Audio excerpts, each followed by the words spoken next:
Too. What is going on with you good folks? Hope you guys are all doing well. Welcome to the channel. If I'm looking straight at the camera and not moving the computer screen, I am listening and looking. Wow, wow, wow. I am looking at you guys through and from my studio. So again, if you're viewing this through if you clicked on the thumbnail that said, J.D Vance versus Walz, and then like on the thumbnail, it says, via mobile. If you clicked on that thumbnail, you're watching this through my phone. If you guys are in here right now and,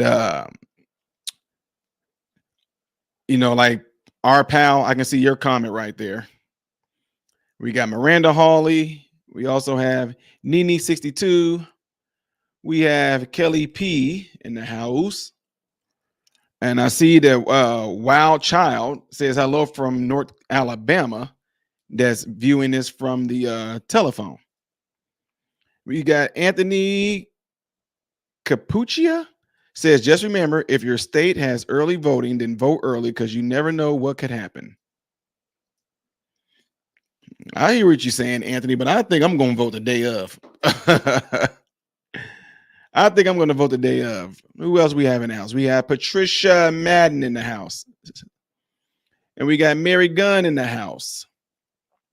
And guys, as soon as this debate starts, I'm going to start it and I'm going to get out of you guys' way.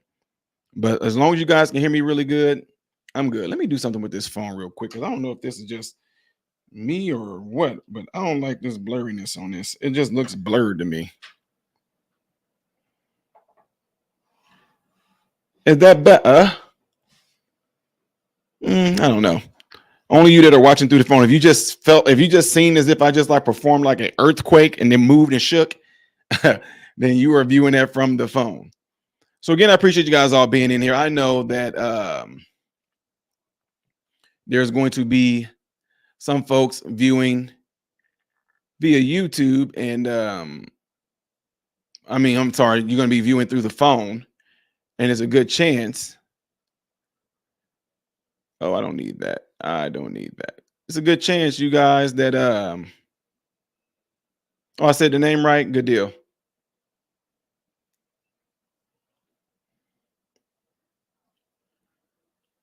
Okay, there we go. Got this one going.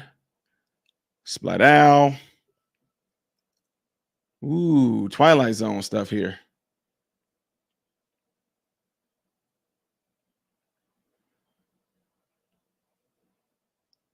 Let me do something here. Let me get this out the way while I do this. So I appreciate you guys all being here. Make sure you hit the like button, ladies and gentlemen, if you haven't done it already. Good evening from New Jersey. Unfortunately, a blue state. Hope we can change that tonight.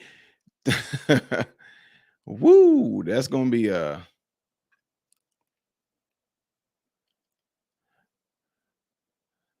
which one did I just open up? Let me see, guys. Give me a second.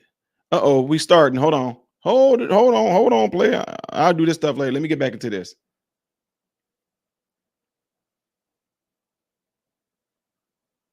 In 20 states. CBS News polling shows this remains a race either presidential candidate could win. The CBS News vice presidential debate starts now. Fight for every single vote, and we're going to take this country back. And we are ready to continue to build the future together. We're going to turn this whole country red with President Donald J. Trump. Here we go. You know what's at the end of this little journey? Kamala Harris as the next president of the United States.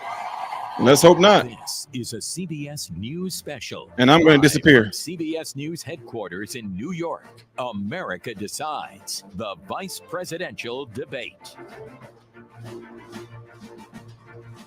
Good evening. I'm Nora O'Donnell, and thank you for joining us for tonight's CBS News vice presidential debate.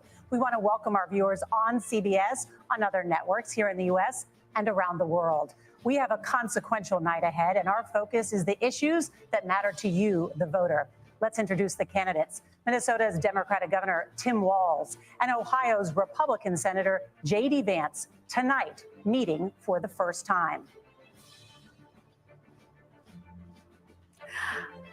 I'm Margaret Brennan. In order to have a thoughtful and civil debate, These are the rules that both campaigns have agreed to. Questions will be directed at one candidate, who will have 2 minutes to respond. The other candidate will be allowed 2 minutes for rebuttal. Then each candidate will get another minute to make further points, with an additional 1 minute each at the discretion of the moderator. The primary role of the moderators is to facilitate the debate between the candidates, enforce the rules, and provide the candidates with the opportunity to fact-check claims made by each other. CBS News reserves the right to mute the candidates' microphones to maintain decorum. We have not shared the questions or topics with the campaigns. The stage is set. Governor, Senator, thank you for joining us. Let's get started. Tonight, our country is facing several unfolding crises. The Middle East is on the brink of war. Americans are suffering from the catastrophic impact of Hurricane Helene. And now a labor strike as 25,000 dock workers from Maine to Texas are picketing. We're going to begin tonight with the Middle East. Margaret. Thank you, Nora. Earlier today, Iran launched its largest attack yet on Israel, but that attack failed, thanks to joint U.S. and Israeli defensive action. President Biden has deployed more than 40,000 U.S. military personnel and assets to that region over the past year to try to prevent a regional war. Iran is weakened, but the U.S. still considers it the largest state sponsor of terrorism in the world, and it has drastically reduced the time it would take to develop a nuclear weapon. It is down now to 1 or 2 weeks' time. Governor Walz, if you were the final voice in the Situation Room, would you support or oppose a preemptive strike by Israel on Iran? You have 2 minutes. Well, thank you. And thank you for those joining at home tonight. Let's keep in mind where this started.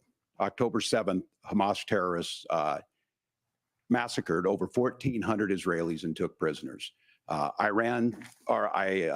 Israel's ability to be able to defend itself is absolutely fundamental. Getting its hostages back, fundamental, and ending the humanitarian crisis in Gaza. But the expansion of Israel and its proxies is an absolute fundamental necessity for the United States to have the steady leadership there. You saw it experienced today, where along with our Israeli partners and our coalition, able to stop the incoming attack. But what's fundamental here is that steady leadership is going to matter. It's clear, and the world saw it on that debate stage a few weeks ago. A nearly 80-year-old Donald Trump talking about crowd sizes is not what we need in this moment. But it's not just that. It's those that were closest to Donald Trump that understand how dangerous he is when the world is this dangerous. His chief of staff, John Kelly, said that he was the most flawed human being he'd ever met. And both of his secretaries of defense and his national security advisors said he should be nowhere near the White House. Now, the person closest to them, Donald Trump, said he's unfit for the highest office. That was Senator Vance. What we've seen out of Vice President Harris is we've seen steady leadership. We've seen a calmness that is able to draw on the coalitions to bring them together, understanding that our allies matter. When our allies see Donald Trump turn towards Vladimir Putin, turn towards North Korea, when we start to see that type of fickleness around holding the coalitions together, we will stay committed. And as the vice president said today we will protect our forces and our allied forces, and there will be consequences. Governor, your time is up. Senator Vance, the same question. Would you support or oppose a preemptive strike by Israel on Iran? You have 2 minutes. So, Margaret, I want to answer the question. First of all, thanks, Governor. Thanks to CBS for hosting the debate. And thanks, most importantly, to the American people who are watching this evening and caring enough about this country to pay attention to this vice presidential debate. I want to answer the question, but I want to actually give an introduction to myself a little bit, because I recognize a lot of Americans don't know who either one of us are. I was raised in a working class family. My mother required food assistance for periods of her life. My grandmother required Social Security help to raise me. And she raised me in part because my own mother struggled with addiction for a big chunk of my early life. I went to college on the GI Bill after I enlisted in the Marine Corps and served in Iraq. And so I stand here asking to be your vice president with extraordinary gratitude for this country, for the American dream that made it possible for me to live my dreams. And most importantly, I know that a lot of you are worried about the chaos in the world and the feeling that the American dream is unattainable. I want to try to convince you tonight over the next 90 minutes that if we get better leadership in the White House, if we get Donald Trump back in the White House, the American dream is going to be attainable once again. Now, to answer this particular question, we have to remember that as much as Governor Walz just accused Donald Trump of being an agent of chaos, Donald Trump actually delivered stability in the world, and he did it by establishing effective deterrence. People were afraid of stepping out of line. Iran, which launched this attack, has received over $100 billion in unfrozen assets thanks to the Kamala Harris administration. What do they use that money for? They use it to buy weapons that they're now launching against our allies, and God forbid, potentially launching against the United States as well. Donald Trump recognized that for people to fear the United States, you needed peace through strength. They needed to recognize that if they got out of line, the United States global leadership would put stability and peace back in the world. Now, you asked about a preemptive strike, Margaret, and I want to answer the question. Look, it is up to Israel what they think they need to do to keep their country safe, and we should support our allies wherever they are when they're fighting the bad. Since starting the farmer's dog, Booger has lost so much weight. Governor Walz, do you care to respond to any of the allegations? Well, look, Donald Trump was in office. We'll sometimes hear a revisionist history, but when Donald Trump was in office, it was Donald Trump who we had a coalition of nations that had boxed Iran's nuclear program in, the inability to advance it. Donald Trump pulled that program and put nothing else in its place. So Iran is closer to a nuclear weapon than they were before because of Donald Trump's fickle leadership. And when Iran shot down an American aircraft in international airspace, Donald Trump tweeted, because that's the standard diplomacy of Donald Trump. And when Iranian missiles did fall near U.S. troops and they received traumatic brain injuries, Donald Trump wrote it off as headaches. Look, our allies understand that Donald Trump is fickle. He will go to whoever has the most flattery or where it makes sense to him.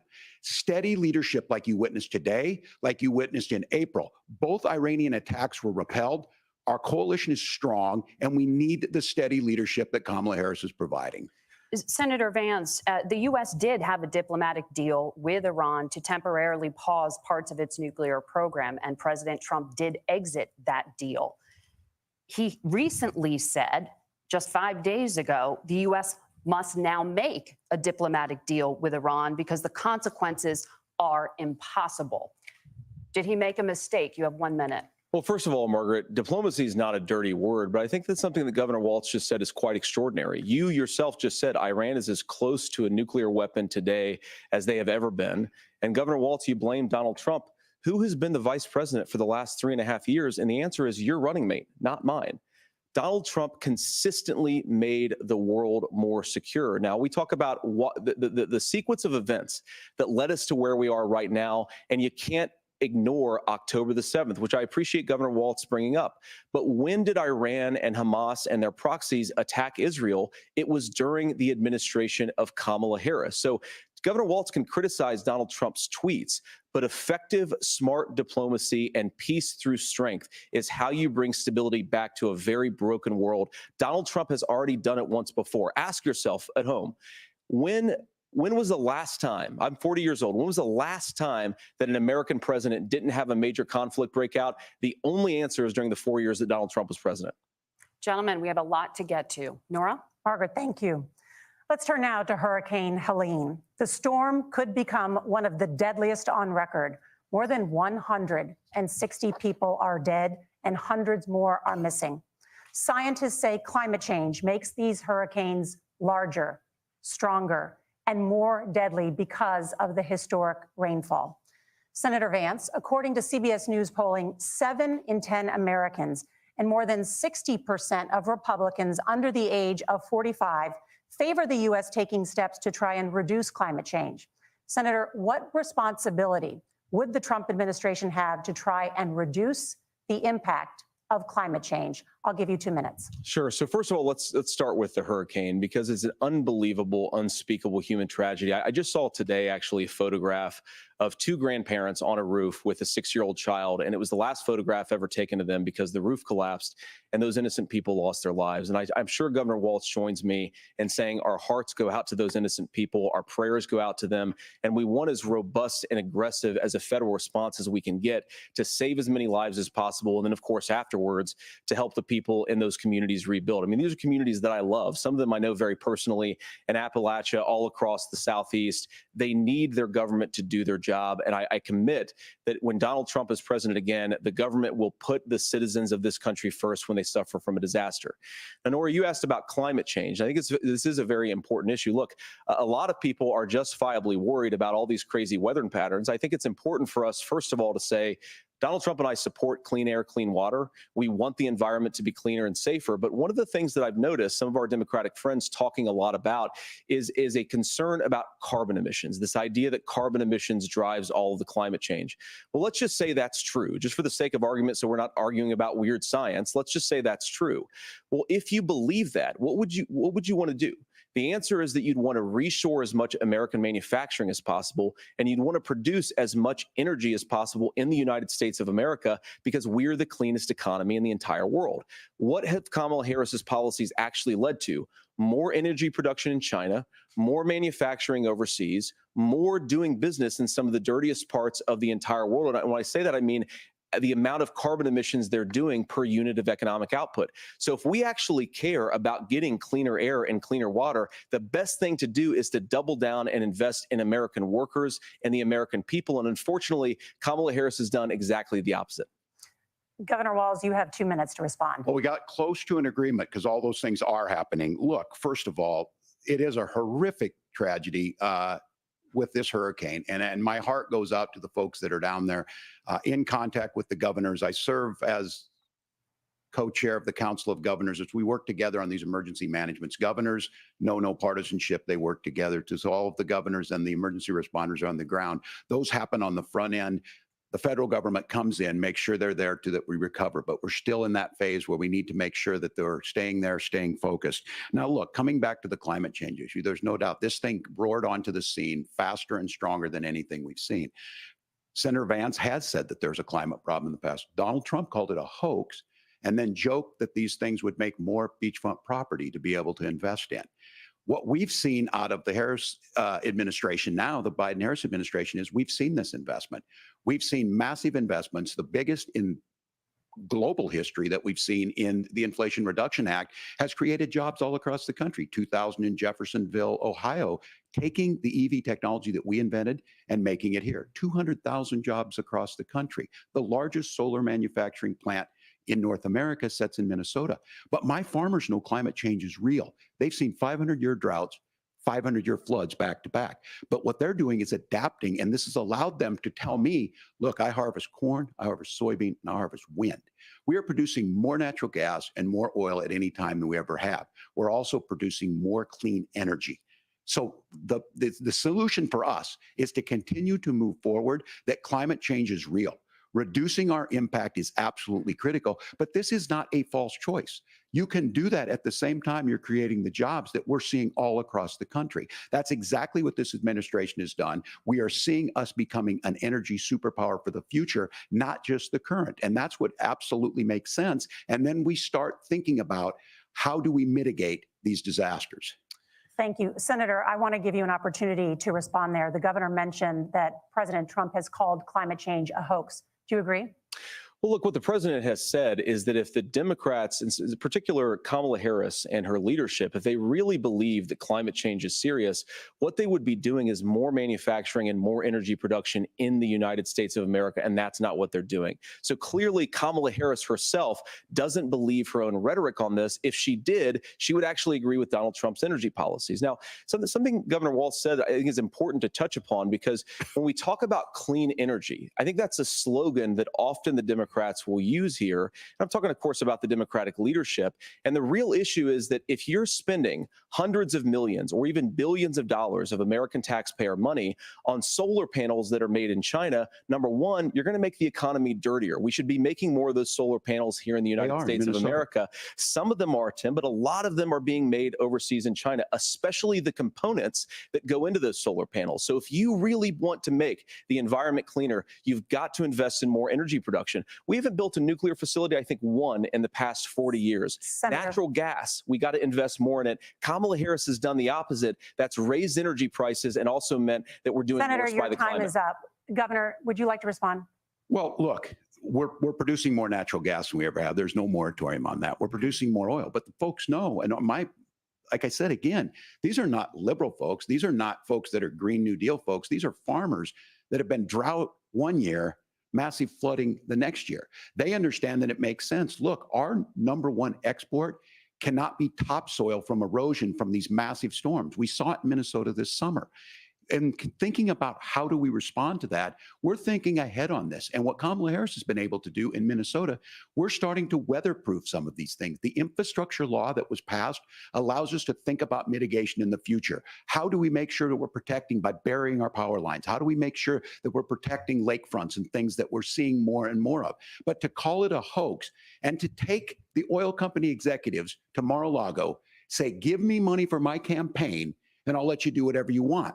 We can be smarter about that. And an all above energy policy is exactly what she's doing, creating those jobs right here. Governor, your time is up. The overwhelming consensus among scientists is that the Earth's climate is warming at an unprecedented rate. Margaret? Thank you, Nora. We're going to turn now to immigration. The crisis at the U.S.-Mexico border consistently ranks as one of the top issues for American voters. Senator Vance, your campaign is pledging to carry out the largest mass deportation plan in American history and to use the U.S. military to do so. Could you be more specific about exactly how this will work? For example, would you deport parents who have entered the U.S. illegally and separate them from any of their children who were born on U.S. soil? You have 2 minutes. So first of all, Margaret, before we talk about deportations, we have to stop the bleeding. We have a historic immigration crisis because Kamala Harris started and said that she wanted to undo all of Donald Trump's border policies. 94 executive orders suspending deportations, decriminalizing illegal aliens, massively increasing the asylum fraud that exists in our system. That has opened the floodgates. And what it's meant is that a lot of fentanyl is coming into our country. I had a mother who struggled with opioid addiction and has gotten clean.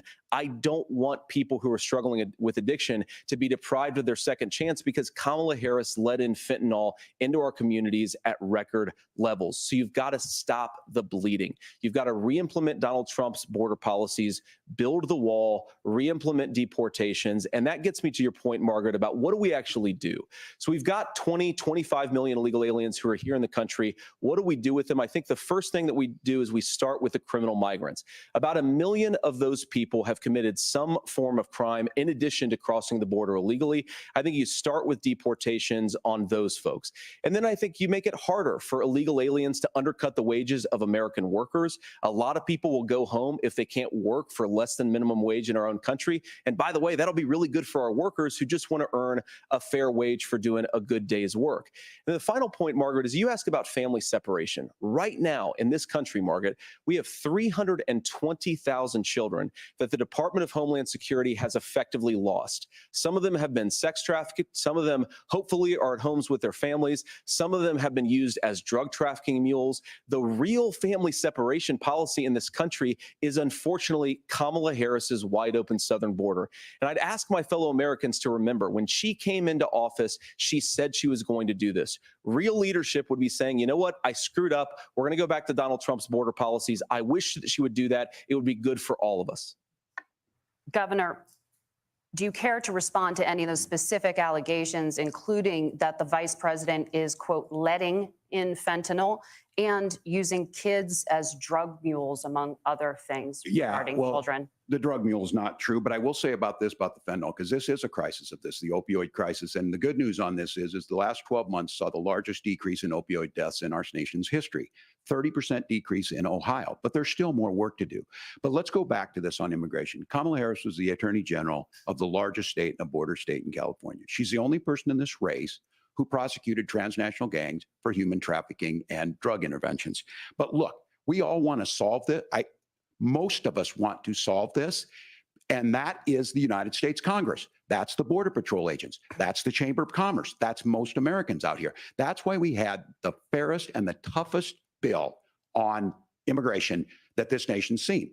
It was crafted by a conservative senator from Oklahoma, James Lankford. I know him. He's super conservative, but he's a man of principle, wants to get it done. Democrats and Republicans worked on this piece of legislation. The Border Patrol said, this is what we need in here. These are the experts. And the Chamber of Commerce and the Wall Street Journal said, pass this thing. Kamala Harris helped get there. 1,500 new border agents, detection for drugs, DOJ money to speed up these the adjudications on this, just what America wants. But as soon as I was getting ready to pass and actually tackle this, Donald Trump said no, told them to vote against it because it gives him a campaign issue. It gives him to, what would Donald Trump talk about if we actually did some of these things? And they need to be done by the legislature. You can't just do this through the executive branch. So look, we have the options to do this. Donald Trump had 4 years. He had 4 years to do this. And he promised you, America, how easy it would be. I'll build you a big, beautiful wall, and Mexico will pay for it. Less than 2% of that wall got built, and Mexico didn't pay a dime. But here we are again, 9 years after he came down that escalator, dehumanizing people and telling them what he was going to do. As far as the deportation plan, at one point, Senator Vance said it was so unworkable to be laughable. So that's where we're at. Pass the bill, she'll sign it. Governor, your time is up. Senator, the question was, will you separate parents from their children, even if their kids are U.S. citizens? You have 1 minute. Margaret, my point is that we already have massive child separations thanks to Kamala Harris's open border. And I didn't accuse Kamala Harris of inviting drug mules. I said that she enabled the Mexican drug cartels to operate freely in this country. And we know that they use children as drug mules, and it is a disgrace, and it has to stop. Look, I think what Tim said just doesn't pass the smell test. For 3 years, Kamala Harris went out bragging that she was going to undo Donald Trump's border policy. She did exactly that. We had a record number of illegal crossings. We had a record number of fentanyl coming into our country.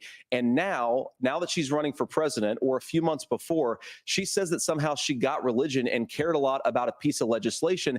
The only thing that she did when she became the vice president, when she became the appointed border czar, was to undo 94 Donald Trump executive actions that opened the border. This problem is leading to massive problems in the United States of America.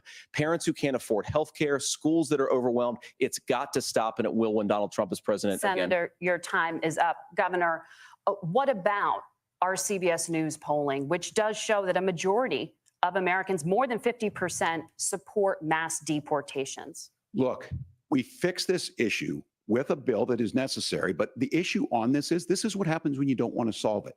You demonize it. And we saw this. And Senator Vance, and it surprises me on this, talking about and saying, I will create stories to bring attention to this. That vilified a large number of people who were here legally in the community of Springfield. The Republican governor said, it's not true. Don't do it.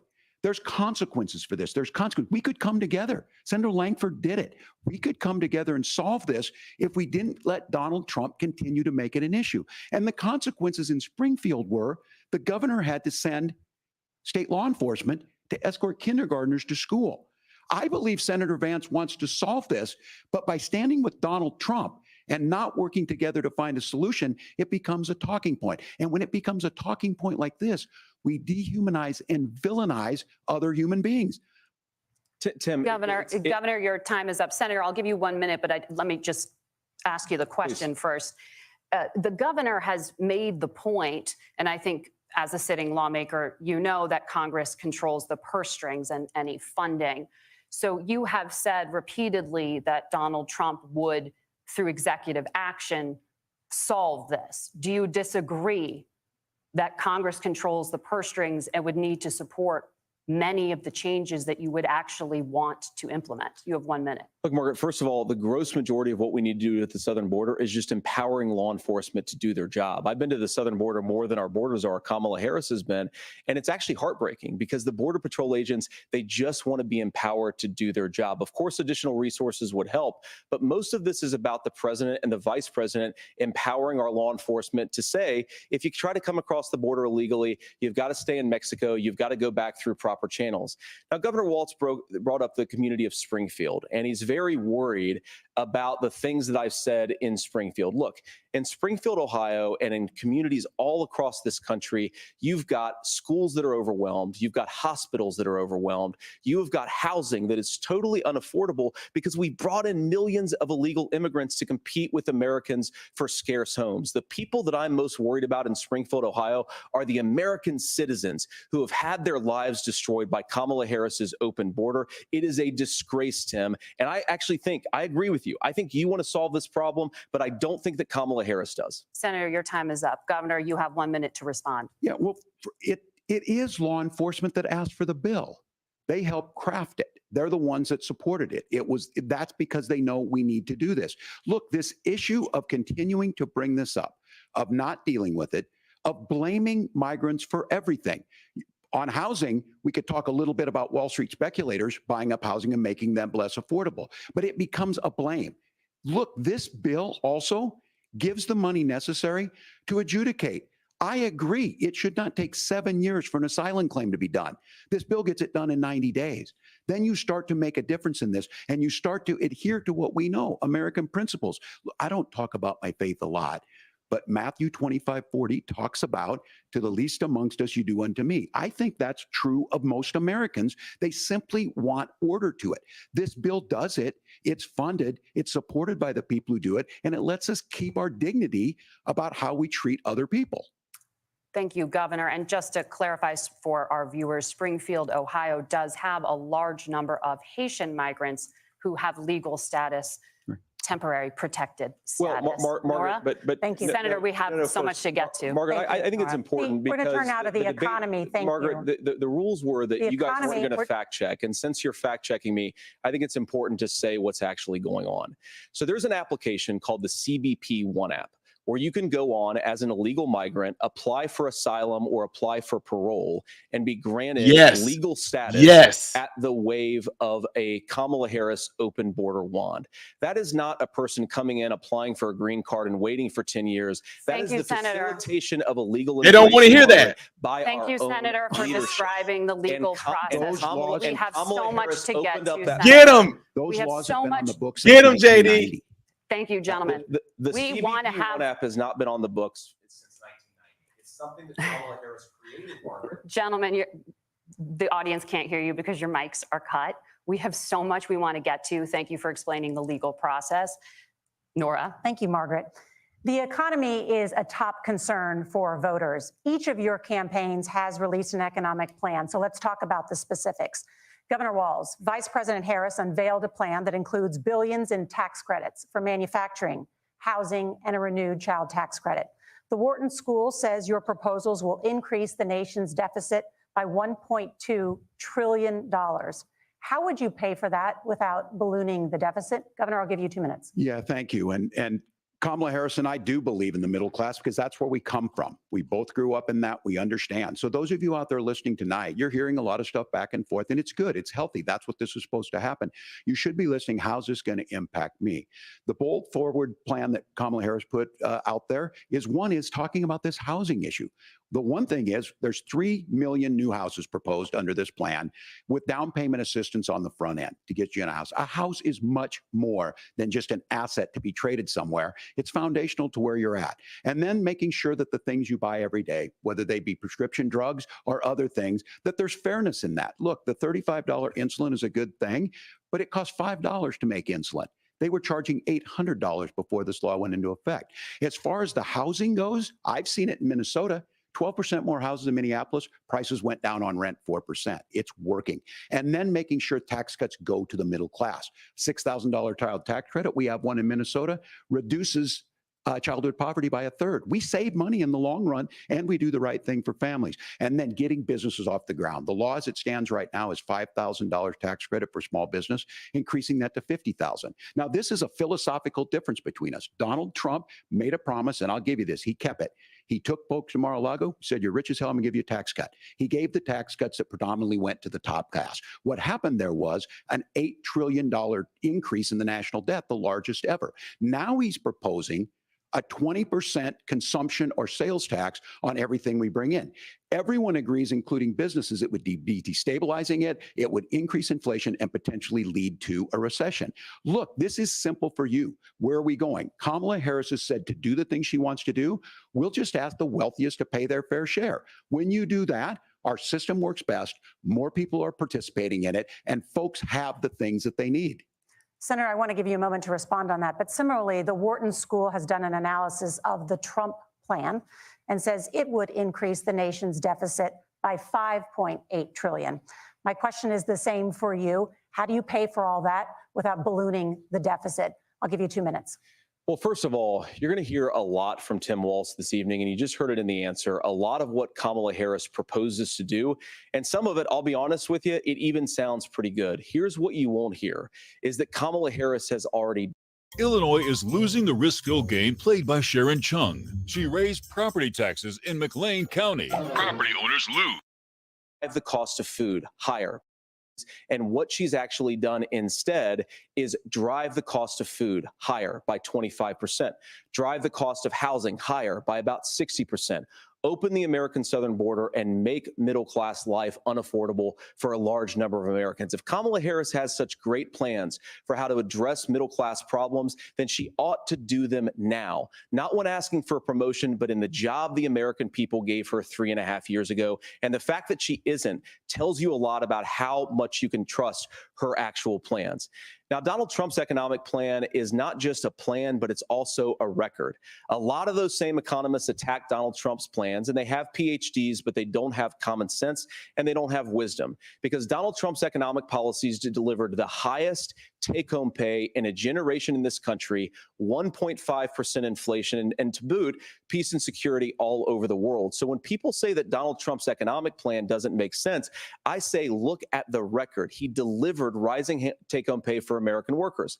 Now, Tim admirably admits that they want to undo the Trump tax cuts. But if you look at what was so different about Donald Trump's tax cuts, even from previous Republican tax cut plans, is that a lot of those resources went to giving more take-home pay to middle class and working class Americans. It was passed in 2017, and you saw an American economic boom unlike we've seen in a generation in this country. That is a record that I'm proud to run on, and we're going to get back to that common sense wisdom so that you can afford to live the American dream again. I know a lot of you are struggling. I know a lot of you are worried about paying the bills. It's going to stop when Donald Trump brings back common sense to this country. Governor, do you want to respond to that? What has Kamala Harris done for the middle class? Yeah, well, Kamala Harris's day one was Donald Trump's failure on COVID that led to the collapse of our economy. We were already before COVID in a manufacturing recession, but 10 million people out of work, largest percentage since the Great Depression. 9 million jobs closed on that. That was day one. Whether it was the Infrastructure Act or other things we moved. Now, you made a question about experts, said this. I've made a note of this. Economists can't be trusted. Science can't be trusted. National security folks can't be trusted. Look, if you're going to be president, you don't have all the answers. Donald Trump believes he does. My pro tip of the day is this. If you need heart surgery, listen to the people at the Mayo Clinic in Rochester, Minnesota, not Donald Trump. And the same thing goes with this. And I ask you out there, teachers, nurses, truck drivers, or whatever, how is it fair that you're paying your taxes every year and Donald Trump hasn't paid any federal tax in the last 15 years, and the last year as president? That's what's wrong with the system. There's a way around it, and he's bragged about that. We're just asking for fairness in it, and that's all you want.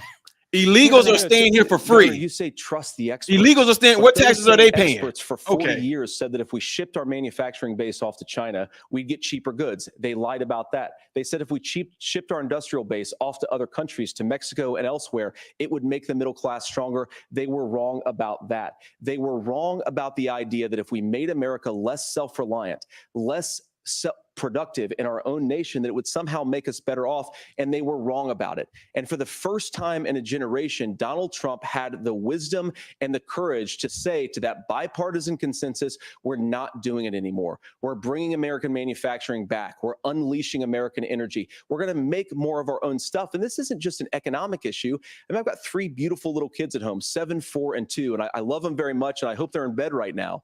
But look, so many of the drugs, the pharmaceuticals that we put in the bodies of our children are manufactured by nations that hate us. This has to stop. And we're not going to stop it by listening to experts. We're going to stop it by listening to common sense wisdom, which is what Donald Trump governed on. Senator, your time is up. Governor Walz, can you address that? I mean, voters say they trust Donald Trump on the economy more. Trust the science, y'all. Remember the Fauci, ouchie, hokey pokey clop shot? Get tax cuts. You heard what the numbers were. Look, I'm a union guy on this. I'm not a guy who wanted to ship things overseas, but I understand that, look, we produce soybeans and corn. We need to have fair trading partners. That's something that we believe in. I think the thing that most concerns me on this is Donald Trump was the guy who created the largest trade deficit in American history with China. So the rhetoric is good. Much of what the senator said right there, I'm in agreement with him on this. I watched it happen too. I watched it to my communities, and we talked about that. But we had people undercutting the right to collectively bargain. We had right to work states made it more difficult. We had companies that were willing to ship it over, and we saw people profit. Folks that are venture capital in some cases, putting money into companies that were overseas. We're in agreement that we bring those home. The issue is Donald Trump is talking about it. Kamala Harris has a record, 250,000 more manufacturing jobs just out of the IRA. May I respond to that? Yes. So appreciate that. So if you notice what Governor Walz just did is he said, first of all, Donald Trump has to listen to the experts. And then when he acknowledged that he listened to Fauci, he said, well, Donald Trump didn't do nearly as good of a job as the statistics that's a gross generalization. that he did. So what Tim Walz is doing, and I honestly, Tim, I think you got a tough job here because you've got to play whack-a-mole. You've got to pretend that Donald Trump didn't deliver rising take-home pay, which of course he did. You've got to pretend that Donald Trump didn't deliver lower inflation, which of course he did. And then you simultaneously got to defend Kamala Harris's atrocious economic record, which has made gas, groceries, and housing unaffordable for American citizens. I was raised by a woman who would sometimes go into medical debt so that she could put food on the table in our household. I know what it's like to not be able to afford the things that you need to afford. We can do so much better. To all of you watching, we can get back to an America that's affordable again. We just got to get back to common sense economic principles. I hope we have a conversation on he is smart for looking in the camera for that. Governor. Please. Thank you, Margaret. J.D. Vance is smart for looking in the camera for that. Ahead, gentlemen, on many topics, but right now I want to talk about personal qualifications. The vice president is often the last voice the president hears before making consequential decisions. We want to ask you about your leadership qualities. Governor Walz, you said you were in Hong Kong during the deadly Tiananmen Square protests in the spring of 1989. But Minnesota Public Radio and other media outlets are reporting that you actually didn't travel to Asia until August of that year. Can you explain that discrepancy? It was a grammar mistake. Yeah, well, and to the folks out there who didn't get at the top of this, look, I grew up in small rural no, town of 400, town that you rode your bike with your buddies till the streetlights come on, and I'm proud of that service. I joined the National Guard at 17, worked on family farms, and then I used the GI Bill to become a teacher, passionate about it, a young teacher. My first year out, I got the opportunity in the summer of '89 to travel to China. 35 years ago, be able to do that. I came back home and then started a program to take young people there. We would take basketball teams, we would take baseball teams, we would take. Bro, shut up. Answer the question. You not. The issue for that was to try and. Oh, J.D. Vance get him. My community knows who I am. They saw where I was at. You didn't answer it. Look, I will be the first to tell you, I have poured my heart into my community. I've tried to do the best I can, but I've not been perfect. And I'm a knucklehead at times, but it's always been about that. Those same people elected me to Congress for 12 years. And in Congress, I was one of the most bipartisan people. Bro, who cares? We're not talking about that right now. See what I'm saying? Oh, my God. And then the people of Minnesota were able to elect me to make sure that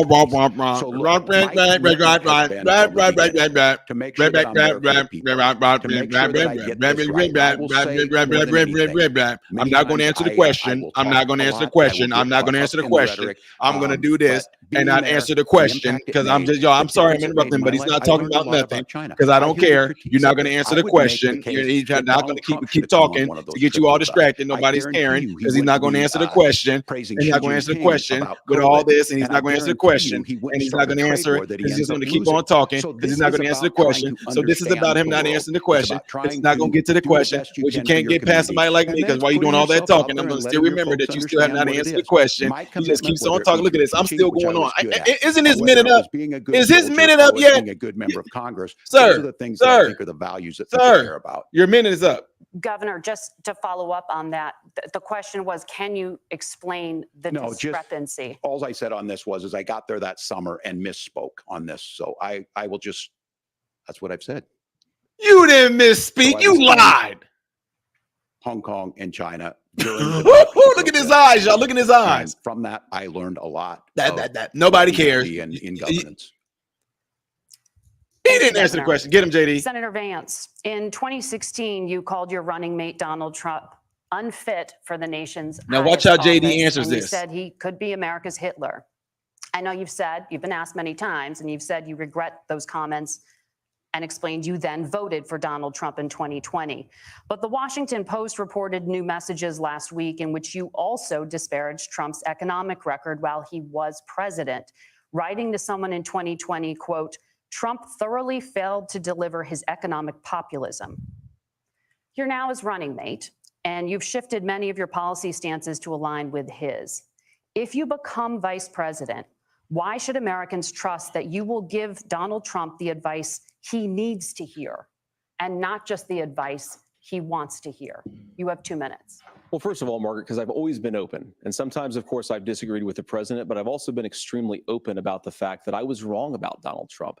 I was wrong, first of all, because I believed some of the media stories that turned out to be dishonest fabrications of his record. But most importantly, Donald Trump delivered for the American people. Rising wages, rising take-home pay, an economy that worked for normal Americans, a secure southern border, a lot of things, frankly, that I didn't think he'd be able to deliver on. And yeah, when you screw up, when you misspeak, when you get something wrong and you change your mind, you ought to be honest with the American people about it. It's one of the reasons, Margaret, why I've done so many interviews is because I think it's important to actually explain to the American people where I come down on the issues and what changed. Now, you pointed out the messages from 2020. Margaret, I've been extremely consistent that I think there were a lot of things that we could have done better in the Trump administration the first round if Congress was doing its job. I strongly believe, and I've been a United States senator, that Congress is not just a high-class debating society. It's not just a forum for senators and congressmen to whine about problems. It's a forum to govern. So there were a lot of things on the border, on tariffs, for example, where I think that we could have done so much more if the Republican Congress and the Democrats in Congress had been a little bit better about how they govern the country. They were so obsessed with impeaching Donald Trump, they couldn't actually govern. And I want to talk about this tariff issue in particular, Margaret, because Tim just accused this of being a national sales tax. Look, the one thing, and you're probably surprised to hear me praising Joe Biden, but the one thing that Joe Biden did is he continued some of the Trump tariffs that protected American manufacturing jobs. Whose tariffs? And it's the one issue, the most pro-worker part of the Biden administration. It's the one issue where Kamala Harris has run away from Joe Biden's record. Think about this. If you're trying to employ slave laborers in China at $3 a day, you're going to do that and undercut the wages of American workers unless our country stands up for itself and says you're not accessing our markets unless you're paying middle-class Americans a fair wage. Senator, your time is up. Nora? Thank you. Now to the issue of reproductive rights. Here we go. Walz, after Roe versus Wade was overturned, you signed a Roe bill versus into Wade is law just Roe v. to make Wade. Minnesota one of the least restrictive states in the nation when it comes to abortion. Roe Former versus President Wade. Trump said in the last debate that you believe abortion, quote, in the 9th month is absolutely fine. Yes or no? Is that what you support? I'll give you 2 minutes. That's not what the bill says, but look. No, she said that's what you support. Issue is what's on everyone's mind. Fact check him. Donald Trump put this all into motion. He That's bragged not what about she how great asked it was him. that he put the judges in. Man, and they just overturned see. Roe Look how they let versus him get Wade. away with 50 that. years of personal Sir, autonomy. I'm sorry. And Yes then or he no? tells I'm us, just asking you. send I'm it not to the saying what the states. bill It's a said. beautiful What thing. you said. Amanda Zaworski would disagree with you on It's a Beautiful Thing. A young bride in Texas waiting for their child at 18 weeks. She has a complication, a tear in the membrane. She needs to go in. The medical And have it care surgically repaired. at that point needs to be decided by the doctor. And that would have been an abortion. But in Texas, that would have put them in legal jeopardy. She went home, got sepsis, nearly dies, and now she may have difficulty having children. Or in Kentucky, Hadley Duvall, a 12-year-old child raped and impregnated by her stepfather. Those are horrific. Now, when God asked about that, Senator Vance said, 2 wrongs don't make a right. There is no right in this. So in Minnesota, what we did was restore Roe versus Wade. We made sure that we put women in charge of their health care. But look, This is not where, if you don't know Amanda or a Hadley, you soon will. Their Project 2025 Yeah, from the illegals is gonna raping have people. a registry of pregnancies. It's going to make it more difficult, if not impossible, to get contraception and limit access, if not eliminate access to infertility treatments. For so many of you out there listening, me included, infertility treatments are why I have a child. That's nobody else's business, but those things are being proposed. And the catch-all on this is, well, the states will decide what's right for Texas might not be right for Washington. That's not how this works. This is basic human right. We have seen maternal mortality skyrocket in Texas, outpacing many other countries in the world. Since the COVID shot. This is about healthcare. In Since the Minnesota, COVID we shot, are yes, it ranked has. first in healthcare for a reason. We trust women. We trust doctors. Senator, do you want to respond? No, y'all to the don't. governor's Y'all were claim? Will you censoring us. create a federal You were pregnancy censoring us. monitoring agency? No, Nora, certainly we won't. And I want to talk about this issue because I know a lot of Americans care about it, and I know a lot of Americans don't agree with everything that I've ever said on this topic. And, you know, I grew up in a working class family in a neighborhood where I knew a lot of young women who had unplanned pregnancies and decided to terminate those pregnancies because they feel like they didn't have any other options. And, you know, one of them is actually very dear to me. And I know she's watching tonight, and I love you. And she told me something a couple years ago that she felt like if she hadn't had that abortion, that it would have destroyed her life because she was in an abusive relationship.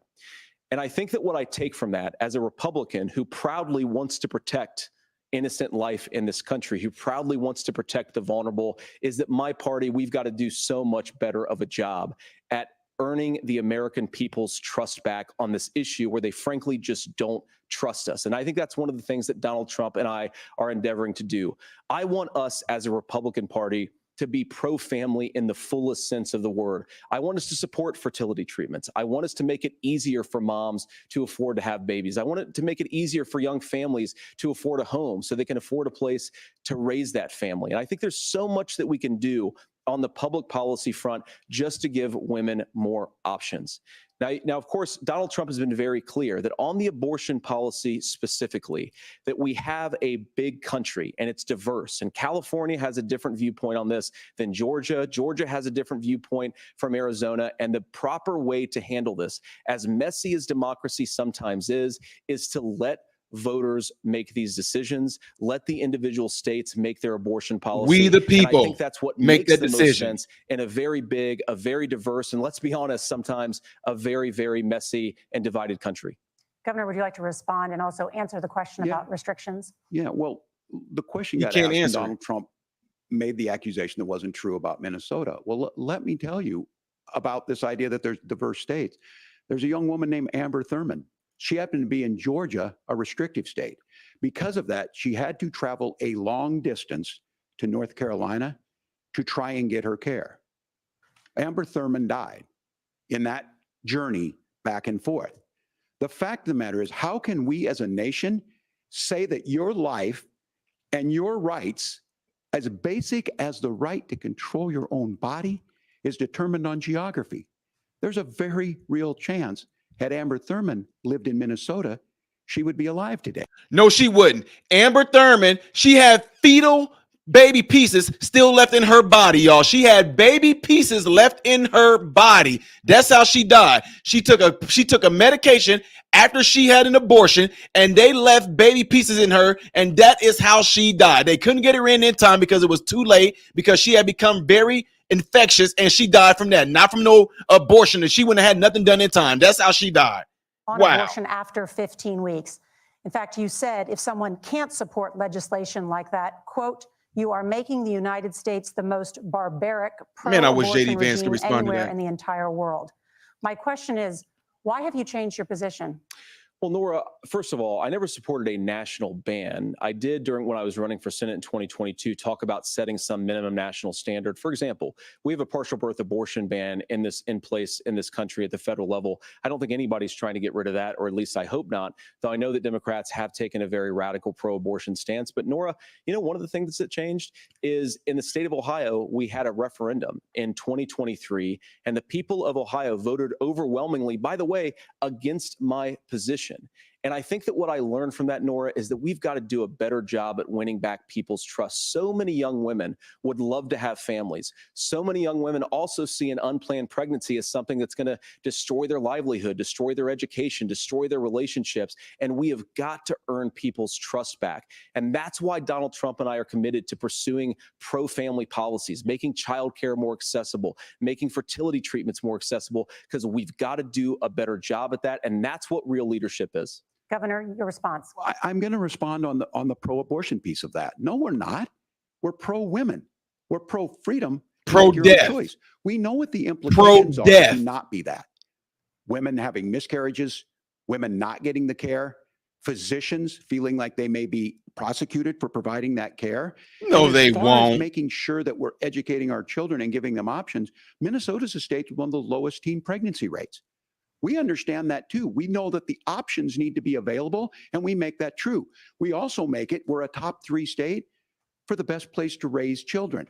But these two things to try and say there ain't no children to raise. We're pro-children, but we don't like this, or you guys are pro-abortion. That's not the case at all. We are pro-freedoms for women to make their choices, and we're going, and Kamala Harris is making the case, to make options for children more affordable, a $6,000 child tax credit, but we're not going to base that on the backs of making someone like Amber Thurman drive 600 miles to try and get health care. Yes. Oh, my God. First of all, Governor, I agree with you. Amber Thurman should still be alive, and there are a lot of people who should still be alive, and I certainly wish that she was.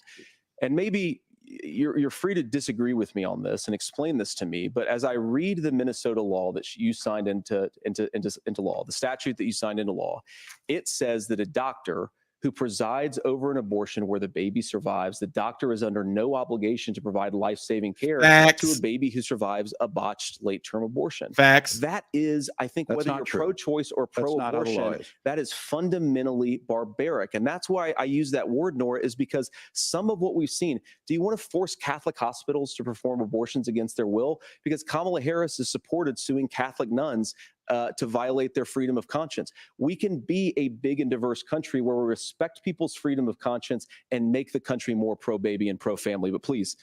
Yes, Governor, please respond. Look, this is one where there's always something there. This is a very simple proposition.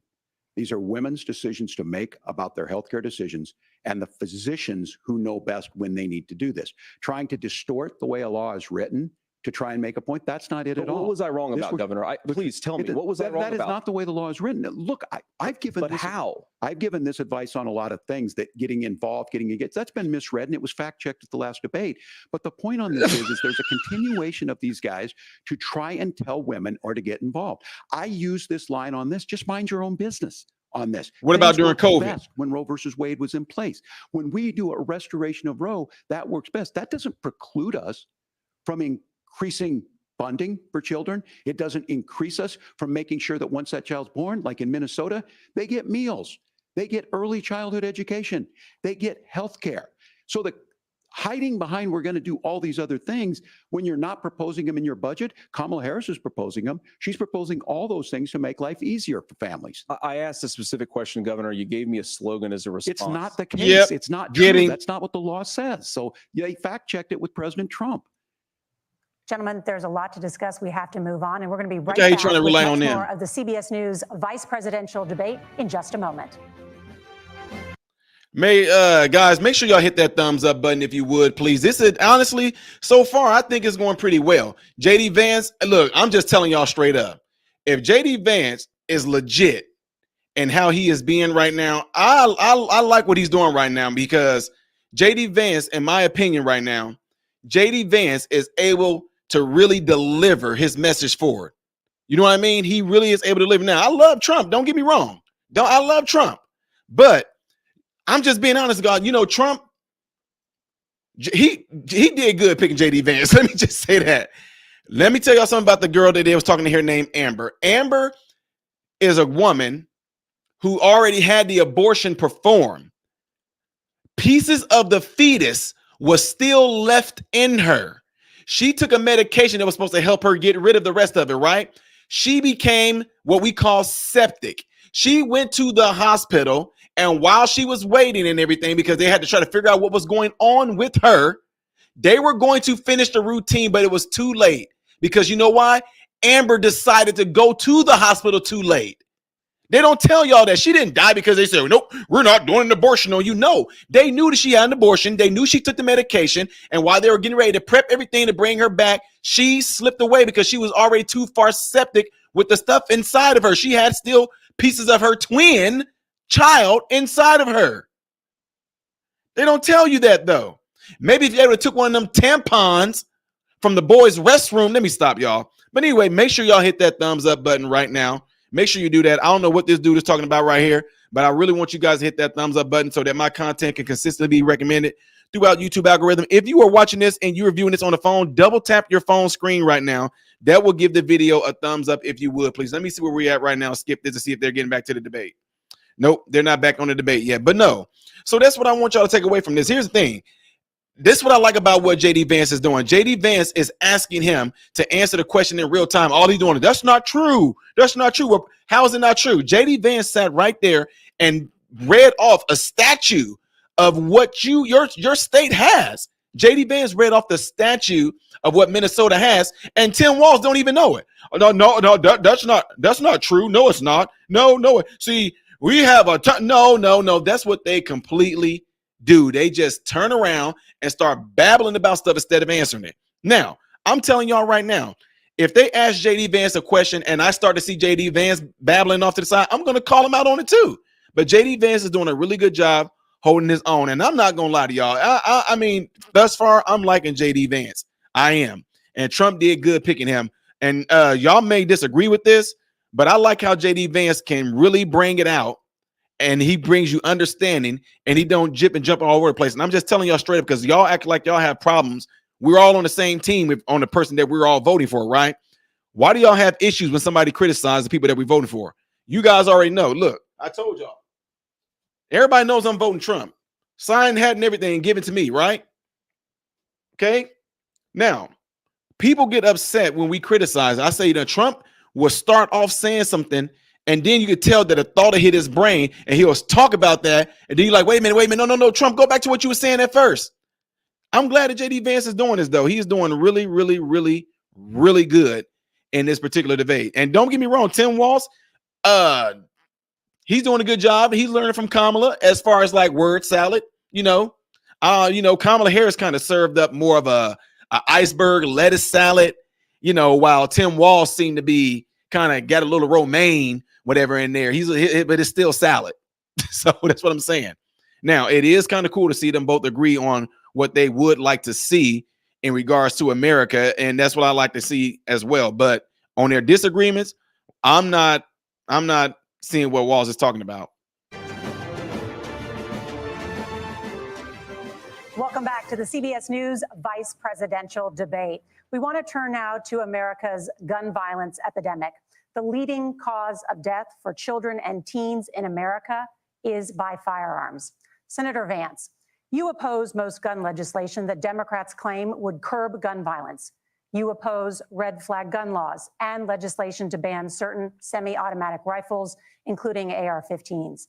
So let me ask you, earlier this year, for the first time, the parents of a school shooter were convicted of involuntary manslaughter and sentenced to 10 years in prison. Do you think holding parents responsible could curb mass shootings? I'll give you 2 minutes. Yeah, well, Nora, on that particular case, I don't know the full details, but I certainly trust local law enforcement and local authorities to make those decisions. I think in some cases the answer is going to be yes, and in some cases the answer is going to be no. And the details really matter here, of course. For example, if a kid steals a gun, that's going to be different than if a parent hands over a gun knowing that their kid is potentially dangerous. But look, I want to just sort of speak as a father of 3 beautiful little kids, and our oldest is now in 2nd grade. And like a lot of parents, we send our kids to school with such hope and such joy and such pride at their little faces on the first day of school. And we know, unfortunately, that a lot of kids are going to experience this terrible epidemic of gun violence. And of course, our hearts go out to the families that are affected by this terrible stuff. And we do have to do better. And I think that Governor Walz and I actually probably agree that we need to do better on this. The question is just, how do we actually do it? Now, here's something that really bothers me and worries me about this epidemic of violence. The gross majority, close to 90%, and some of the statistics I've seen, of the gun violence in this country is committed with illegally obtained firearms. And while we're on that topic, we know that thanks to Kamala Harris's open border, we've seen a massive influx in the number of illegal guns run by the Mexican drug cartel. So that number, the amount of illegal guns in our country is higher today than it was 3.5 years ago. But what do we do about the schools? What do we do to protect our kids? And I think the answer is, and I say this not loving the answer, because I don't want my kids to go to school in a school that feels unsafe or where there are visible signs of security. But I unfortunately think that we have to increase security in our schools. We have to make the doors lock better. We have to make the doors stronger. We've got to make the windows stronger. And of course, we've got to increase school resource officers, because the idea that we can magically wave a wand and take guns out of the hands of bad guys, it just doesn't fit with recent experience. So we've got to make our schools safer. And I think we've got to have some common sense bipartisan solutions for how to do that. Governor, you have 2 minutes. Well, I think all the parents watching tonight, this is just your biggest nightmare. Look, I got a 17-year-old, and he witnessed a shooting at a community center playing volleyball. Those things don't leave you. As a member of Congress, I sat in my office surrounded by dozens of the Sandy Hook parents, and they were looking at my 7-year-old picture on the wall. Their 7-year-old were dead, and they were asking us to do something. And look, I'm a hunter. I own firearms. The vice president is. We understand that the Second Amendment is there, but our first responsibility is to our kids to figure this out.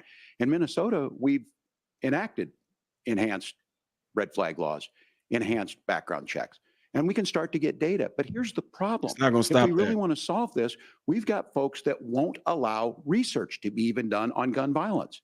And this idea that we should just live with it, here's what I do think, that this is a good start to the conversation. I 100% believe that Senator Vance hates it when these kids, it's abhorrent and it breaks your heart. I agree with that. But that's not far enough when we know there are things that work. I've spent time in Finland and seen some Finnish schools. They don't have this happen, even though they have a high gun ownership rate in the country. There are reasonable things that we can do to make a difference. It's not infringing on your Second Amendment. And the idea to have some of these weapons out there, it just doesn't make any sense. Kamala Harris, as an attorney general, worked on this issue. She knows that it's there. No one's trying to scaremonger and say we're taking your guns, but I ask all of you out there, do you want your schools hardened to look like a fort? Is that what we have to go? When we know there's countries around the world that their children aren't practicing these types of drills. They're being kids. We owe it to them to get a fix. These are things that shouldn't be that difficult. You can still keep your firearms, and we can make a difference. We have to. If you're listening tonight, this breaks your heart. Senator. Tim, first of all, I didn't know that your 17-year-old witnessed a shooting. I'm sorry about that, and I hope that he's doing okay. Christ have mercy. It is awful. And I appreciate what Tim said actually about Finland, because I do think it illustrates some of the frankly weird differences between our own country's gun violence problem and Finland. Is okay, first of all, we have way higher rates of mental health abuse or mental health substance abuse. We have way higher rates of depression, way higher rates of anxiety. We unfortunately have a mental health crisis in this country that I really do think that we need to get to the root causes of, because I don't think it's the whole reason why we have such a bad gun violence problem, but I do think it's a big piece of it. Another driver of the gun violence epidemic, especially that affecting our kids, it doesn't earn as many headlines, but is the terrible gun violence problem in a lot of our big cities. And this is why we have to empower law enforcement to arrest the bad guys, put them away, and take gun offenders off the street. Whose policy is not allowing that? There's a whole host of things that we can do here, but I do think at our schools, we've got to talk about more security. Senator, thank you. Governor, you previously opposed an assault weapons ban, but only later in your political career did you change your position. Why? Yeah, I sat in that office with those Sandy Hook parents. I've become friends with school shooters. I've seen it. Look, the NRA, I was NRA guy. Become friends with school shooters. Teach gun safety.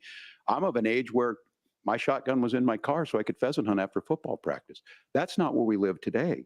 And several things I want to mention on this is talking about cities and where it's at. The number one where the most firearm deaths happen in Minnesota are rural suicides. And we have an epidemic of children getting guns and shooting themselves. And so we have in Minnesota, they that bored? All of the issues. I'm just joking.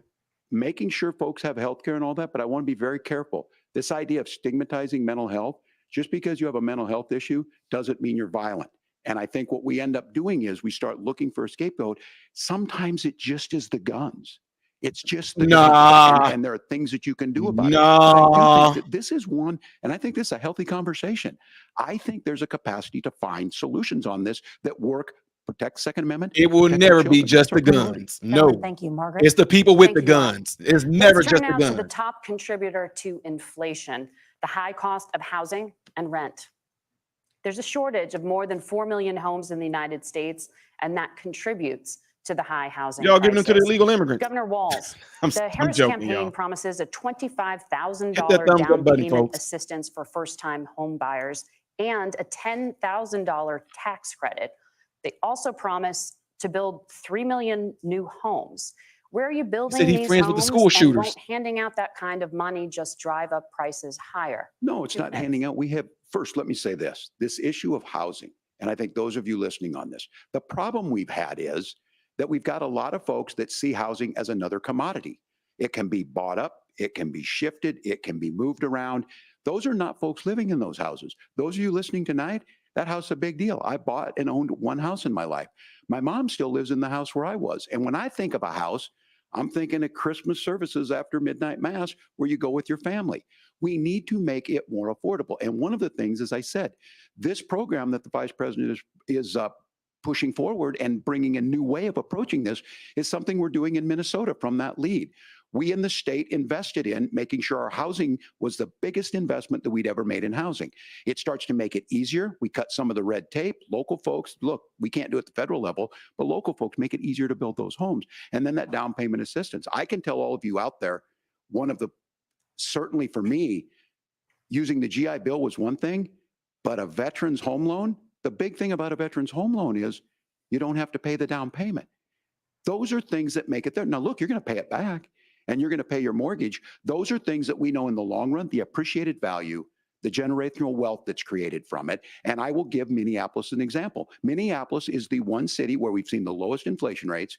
We've seen a 12% increase in stock because we've put some of these things in, and we're implementing a state program to make sure we give some of that down payment assistance. We get it back from people because here's what we know. People with stable housing end up with stable jobs. People with stable housing have their kids able to get to school. All of those things in the long run end up saving our money. And that's the thing that I think we should be able to find some common ground in, but we can't blame immigrants for the only reason. That's not the case that's happening in many cities. The fact of the matter is that we don't have enough naturally affordable housing, but we can make sure that the government's there to help kickstart it, create that base. Governor, your time is up. Senator Vance, as far as your campaign's position, the promise is to seize federal lands to build homes, remove regulation, provide tax breaks, and cut back on immigration, which you say pushes up prices. Where are you going to build all the new homes you're promising? And what part of any of this plan will provide immediate relief? You have 2 minutes. Well, first of all, Tim just said something that I agree with. We don't want to blame immigrants for higher housing prices, but we do want to blame Kamala Harris for letting in millions of illegal aliens into this country, which does drive up costs, Tim. 25 million illegal aliens competing with Americans for scarce homes is one of the most significant drivers of home prices in the country. It's why we have massive increases in home prices that have happened right alongside massive increases in illegal alien populations under Kamala Harris's leadership. Now, Tim just mentioned a bunch of ideas. Now, some of those ideas I actually think are halfway decent, and some of them I disagree with. But the most important thing here is Kamala Harris is not running as a newcomer to politics. She is the sitting vice president. If she wants to enact all of these policies to make housing more affordable, I invite her to use the office that the American people already gave her, not sit around and campaign and do nothing while Americans find the American dream of homeownership completely unaffordable. Now, you asked, Margaret, what would immediately change the equation for American citizens. If you lower energy prices, as Donald Trump says, drill, baby, drill, one of the biggest drivers of housing costs aside from illegal immigration is, think about it. If a truck driver is paying 40% more for diesel, then the lumber he's delivering to the job site to build the house is also going to become a lot more expensive. If we open up American energy, you will get immediate pricing relief for American citizens, not, by the way, just in housing, but in a whole host of other economic goods too.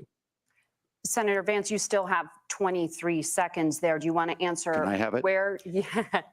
Governor, we will get to you in a moment, but Senator, where are you going to seize the federal lands? Can you clarify? Well, what Donald Trump has said is we have a lot of federal lands that aren't being used for anything. They're not being used for a national park. They're not being used, and they could be places where we build a lot of housing. And I do think that we should be opening up building in this country. We have a lot of land that could be used. We have a lot of Americans that need homes. We should be kicking out illegal immigrants who are competing for those homes, and we should be building more homes for the American citizens who deserve to be here. Absolutely. Senator, your time is up. Governor, I do want to let you respond to the allegation that the vice president is letting in. Well, of course, that's not true. And again, you have the facts. I guess we agreed not to. No, quit trying to look at them. You guys have the facts. No, we're trying to use them for help. Blaming and not trying to find. Hold your own nuts, dude. I was going to ask on this question: are we going to drill and build houses in the same federal land?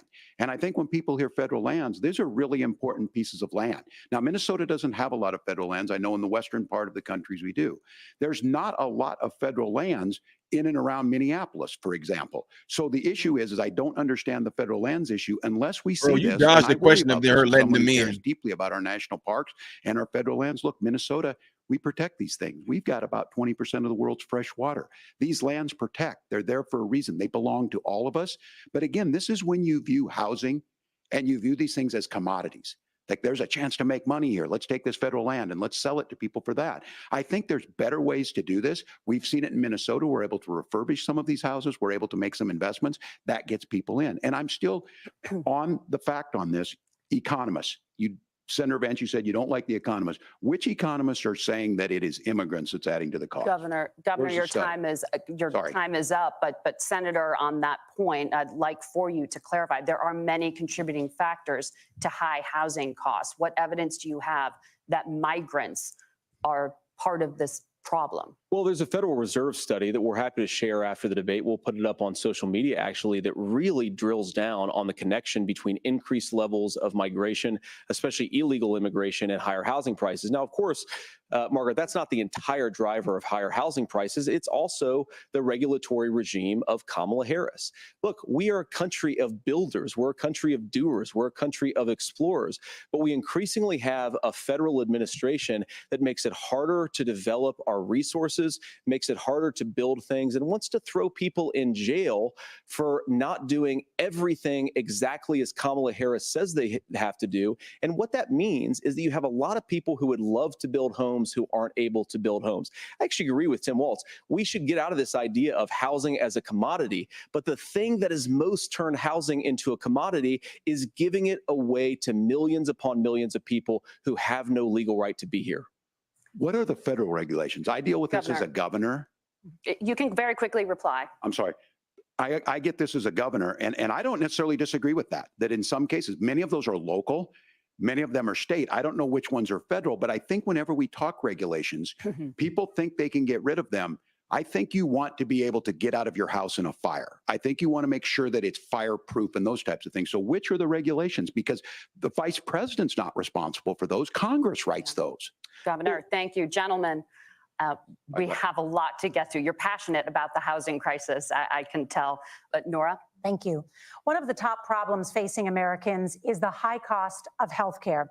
Senator Vance, at the last presidential debate, former President Trump was asked about replacing the Affordable Care Act. In response, he said, "I have concepts of a plan." Since then, Senator, you've talked about changing how chronically ill Americans get health insurance. Can you explain how that would work?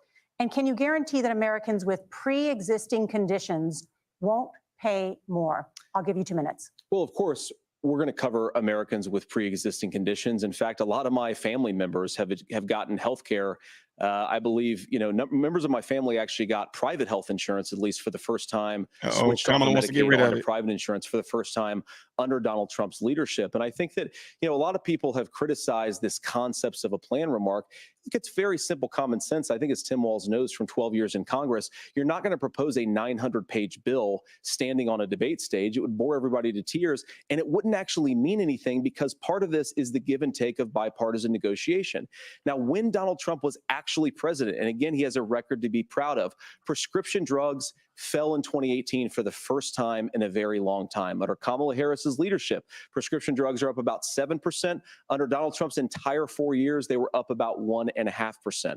He introduced pricing transparency. Think about healthcare. You go into a hospital, you try to buy something, and nobody knows what it actually costs. That price transparency will actually give American consumers a little bit more choice and will also drive down costs. And we talked about, the reinsurance regulations is what I was talking about. Look, Donald Trump has said that if we allow states to experiment a little bit on how to cover both the chronically ill, but the non-chronically ill, it's not just a plan. He actually implemented some of these regulations when he was president of the United States. And I think you can make a really good argument that it salvaged Obamacare, which was doing disastrously until Donald Trump came along. And I think this is an important point about President Trump. Of course, you don't have to agree with everything that President Trump has ever said or ever done. But when Obamacare was crushing under the weight of its own regulatory burden and healthcare costs, Donald Trump could have destroyed the program. Instead, he worked in a bipartisan way to ensure that Americans had access to affordable care. It's not perfect, of course, and there's so much more that we can do, but I think that Donald Trump has earned the right to put in place some better healthcare policies. He's earned it because he did it successfully the first time. Governor? All right, here's where being an old guy gives you some history. I was there at the creation of the ACA. And the reason it was so important is I come from a major healthcare state, home of the Mayo Clinic, home to Medical Alley, 3M, Medtronic, all of those. We understand healthcare. It's why we're ranked first on affordability and accessibility and quality of healthcare. And so what I know is under Kamala Harris, more people are covered than they have before. And those of you listening, this is critical to you. Now, Donald Trump all of a sudden wants to go back and remember this. He ran on the first thing he was going to do on day one was to repeal Obamacare. On day one, he tried to sign an executive order to repeal the ACA. He signed on to a lawsuit to repeal the ACA, but lost at the Supreme Court. And he would have repealed the ACA had it not been for the courage of John McCain to save that bill. Now, fast forward, what that means to you is you lose your pre-existing conditions. If you're sitting at home and you got asthma, too bad. If you're a woman, probably not. That's a lie. That is a lie. Football might kick you out. Your kids get kicked out when they're 26. Kamala Harris negotiated drug prices for the first time with Medicare. We have 10 drugs that will come online, the most common ones that'll be there. But look, this issue, and when Donald Trump said, I've got a concept of a plan, it cracked me up as a fourth grade teacher because my kids would have never given me that. But what Senator Vance just explained might be worse than a concept, because what he explained is pre-Obamacare. And I'll make this as simple as possible because I have done this for a long time. What they're saying is, if you're healthy, why should you be paying more? So what they're going to do is let insurance companies pick who they insure, because guess what happens? You pay your premium, it's not much. They figure they're not going to have to pay out to you. But those of you a little older, gray, got cancer, you're going to get kicked out of it. That's why the system didn't work. Kamala Harris will protect and enhance the ACA. Governor, thank you. Senator, you have not yet explained how you would protect people with pre-existing conditions or laid out that plan.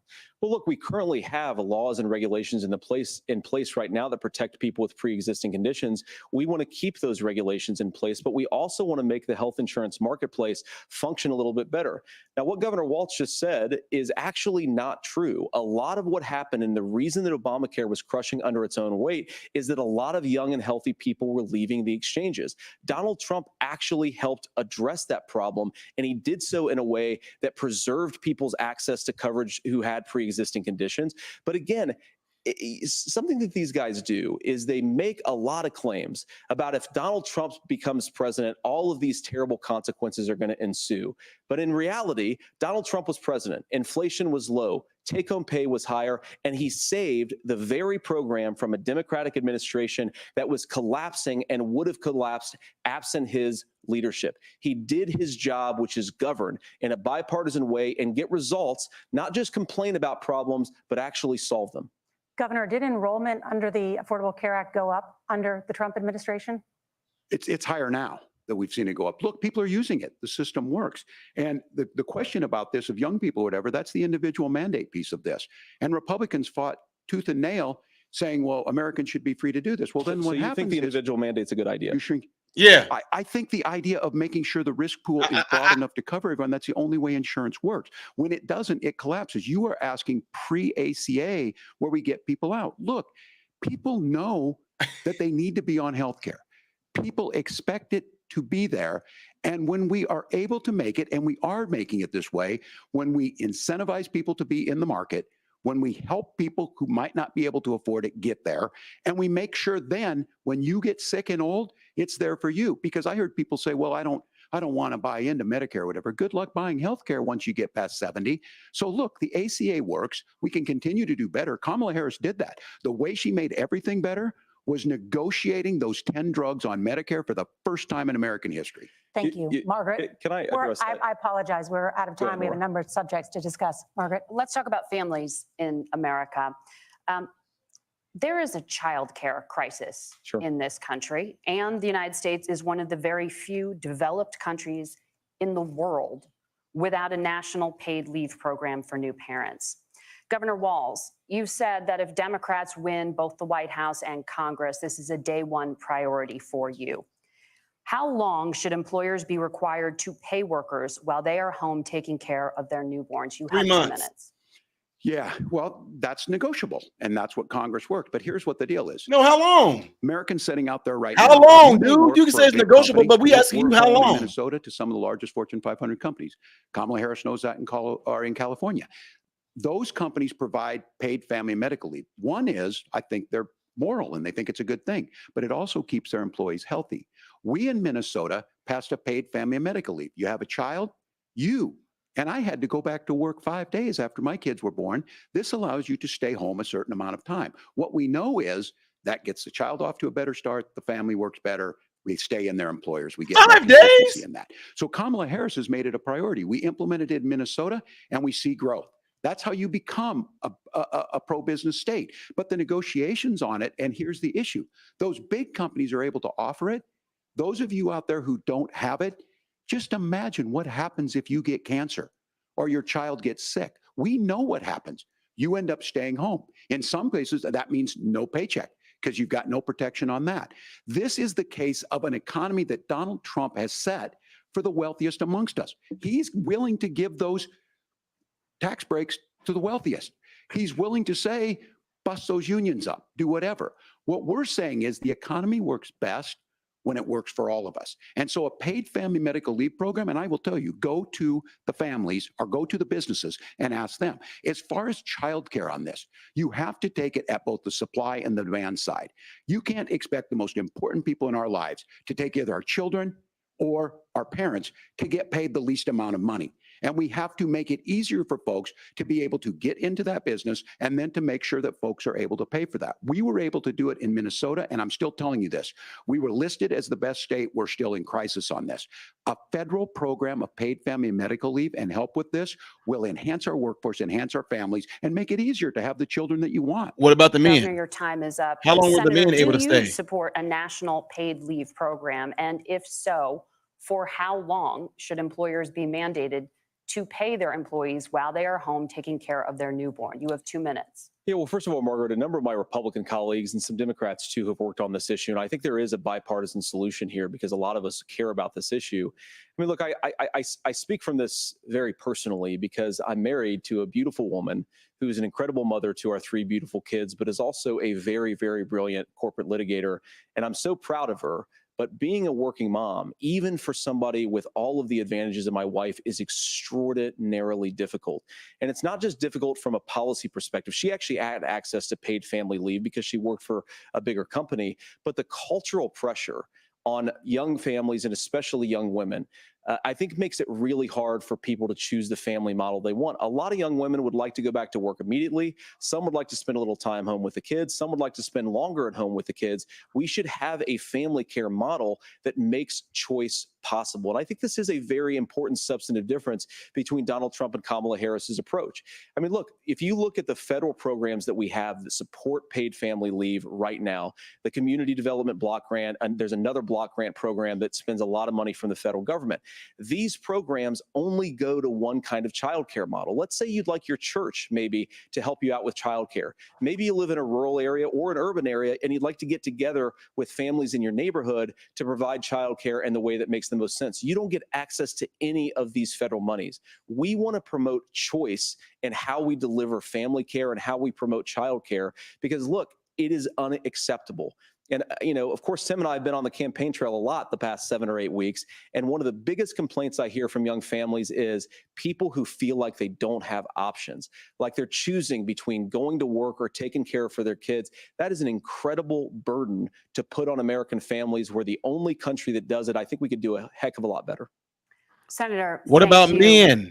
You have Y'all also saying said, family leave, Senator but the women are Vance, the only ones that get to stay at many things home. about the 12 American weeks? family. What about the men? I want to stay home with my child Federal too. Reserve says Oh my God. Anyway, this commercial is playing now. We'll get back to it. said, as much as childcare is talked about as being expensive, it's relatively speaking not very expensive compared to the kinds of numbers we'll be taking in. Is President Trump committed to the $5,000 per child tax credit that you have described? You have 1 minute. Well, what President Trump said, Margaret, I just want to defend my running mate here a little bit, is that we're going to be taking in a lot of money by penalizing companies for shipping jobs overseas and penalizing countries who employ slave laborers and then ship their products back into our country and undercut the wages of American workers. It's the heart of the Donald Trump economic plan.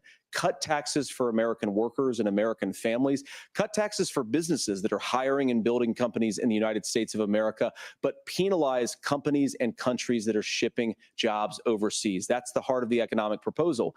And I think what President Trump is saying is that when we bring in this additional revenue with higher economic growth, we're going to be able to provide paid family leave, childcare options that are viable and workable for a lot of American families. Can you clarify how that will solve the child care shortage? Well, because as Tim said, a lot of the child care shortage is we just don't have enough resources going into the multiple people who could be providing family care options. And we're going to have to, unfortunately, look, we're going to have to spend more money. We're going to have to induce more people to want to provide child care options for American families, because the reason it's so expensive right now is because you've got way too few people providing this very essential service. Thank you, Senator. Governor Walz, your ticket also has some child care tax credit proposals. Do you think Congress will agree to the $6,000 credit for newborns and $3,000 credit for children over the age of 6, as your campaign has promised? Is that realistic? Well, if these members of Congress are listening to anybody, I can tell you, and this is the biggest issue. Everybody listening tonight knows. I mean, I'm sure they were shocked to hear it's not that expensive. And let's be clear, whether it's 5,000 or 6,000, that pays you about 3 or 4 months. Let's be clear of where we're at on this. It's because we got out of an imbalance on this. We thought we were going to get by not paying people. I don't think Senator Vance and I are that far apart. I'm not opposed to what he's talking about on options. We've done scholarship types of things. I think we need to be open to making the case. But the issue here is, the question you asked is, you're not going to pay for it with these tariffs. That's just adding another $4,000 on the family and taking less. So not only do they not get the money to pay for that, they're $4,000 in the hole. That's Wharton School. That's his alma mater. And so I think the issue here is, if those members of Congress, I can't believe they're not. When I go to businesses, sure, they'll talk about taxes sometime, but they will lead with childcare and they will lead with housing, because we know the problem is, especially in a state like Minnesota, we need more workers because our economy is growing, but we need the workforce. Governor, thank you. We need to move on. Nora? Let's talk about the state of democracy, the top issue for Americans after the economy and inflation. After the 2020 election, President Trump's campaign and others filed 62 lawsuits contesting the results. Judges, including those appointed by President Trump and other Republican presidents, looked at the evidence and said there was no widespread fraud. The governors of every state in the nation, Republicans and Democrats, certified the 2020 election results and sent a legal slate of electors to Congress for January 6th. Senator Vance, you have said you would not have certified the last presidential election and would have asked the states to submit alternative electors. That has been called unconstitutional and illegal. Would you again seek to challenge this year's election results, even if every governor certifies the results? I'll give you 2 minutes.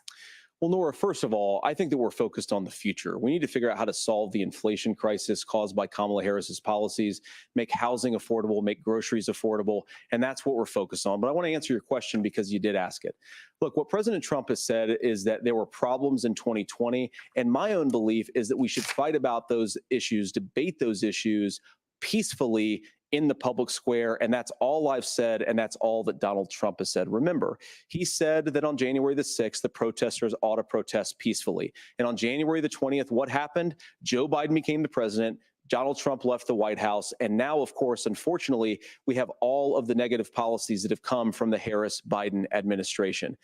I believe that we actually do have a threat to democracy in this country, but unfortunately, it's not the threat to democracy that Kamala Harris and Tim Walz want to talk about. It is the threat of censorship. It's Americans casting aside lifelong friendships because of disagreements over politics. It's big technology companies silencing their fellow citizens. And it's Kamala Harris saying that rather than debate and persuade her fellow Americans, she'd like to censor people who engage in misinformation. I think that is a much bigger threat to democracy than anything that we've seen in this country in the last 4 years, in the last 40 years. Now, I'm really proud, especially given that I was raised by two lifelong blue-collar Democrats, to have the endorsement of Bobby Kennedy Jr. and Tulsi Gabbard, lifelong leaders in the Democratic coalition. And of course, they don't agree with me and Donald Trump on every issue. We don't have to agree on every issue, but we're united behind a basic American First Amendment principle that we ought to debate our differences. We ought to argue about them. We ought to try to persuade our fellow Americans. Kamala Harris is engaged in censorship at an industrial scale. She did it during COVID. She's done it over a number of other issues. And that, to me, is a much bigger threat to democracy than what Donald Trump said when he said that protesters should peacefully protest on January the 6th. Governor? Well, I've enjoyed tonight's debate, and I think there was a lot of commonality here. And I'm sympathetic to misspeaking on things, and I think I might have with the senator. But me too, man. There's one though that this one is troubling to me, and I say that because I think we need to tell the story. Donald Trump refused to acknowledge this, and the fact is that I don't think we can be the frog in the pot and let the boiling water go up. He was very clear. I mean, he lost this election, and he said he didn't. 140 police officers were beaten at the Capitol that day. Some with the American flag, several later died. And it wasn't just in there. In Minnesota, a group gathered on the state capitol grounds in St. Paul and said, we're marching to the governor's residence and there may be casualties. The only person there was my son and his dog, who was rushed out crying by state police. That issue and Mike Pence standing there as they were chanting, hang Mike Pence. Mike Pence made the right decision. So, Senator, it was adjudicated over and over and over. I worked with kids long enough to know, and I said as a football coach, sometimes you really want to win, but the democracy is bigger than winning an election. You shake hands, and then you try and do everything you can to help the other side win. That's what was at stake here. Now, the thing I'm most concerned about is the idea that imprisoning your political opponents, already laying the groundwork for people not accepting this. And a president's words matter. A president's words matter. People hear that. So I think this issue of settling our differences at the ballot box, shaking hands when we lose, being honest about it, but to deny what happened on January 6th, the first time in American history that a president or anyone tried to overturn a fair election and the peaceful transfer of power. And here we are 4 years later in the same boat. I will tell you this, that when this is over, we need to shake hands this election, and the winner needs to be the winner. This has got to stop. It's tearing our country apart. Margaret? Senator Vance, did you want to respond to that? Yeah, well, look, Tim, first of all, it's really rich for Democratic leaders to say that Donald Trump is a unique threat to democracy when he peacefully gave over power on January the 20th, as we have done for 250 years in this country. We are going to shake hands after this debate and after this election. And of course, I hope that we win, and I think we're going to win. But if Tim Walz is the next vice president, he'll have my prayers, he'll have my best wishes, and he'll have my help whenever he wants it. But we have to remember that for years in this country, Democrats protested the results of elections. Hillary Clinton in 2016 said that Donald Trump had the election stolen by Vladimir Putin because the Russians bought like $500,000 worth of Facebook ads. This has been going on for a long time. And if we want to say that we need to respect the results of the election, I'm on board. But if we want to say, as Tim Walz is saying, that this is just a problem that Republicans have had, I don't buy that. Governor. January 6th was not Facebook ads. And I think a revisionist history on this. Look, I don't understand how we got to this point. But the issue was that happened. Donald Trump can do it. And all of us say there's no place for this. It has massive repercussions.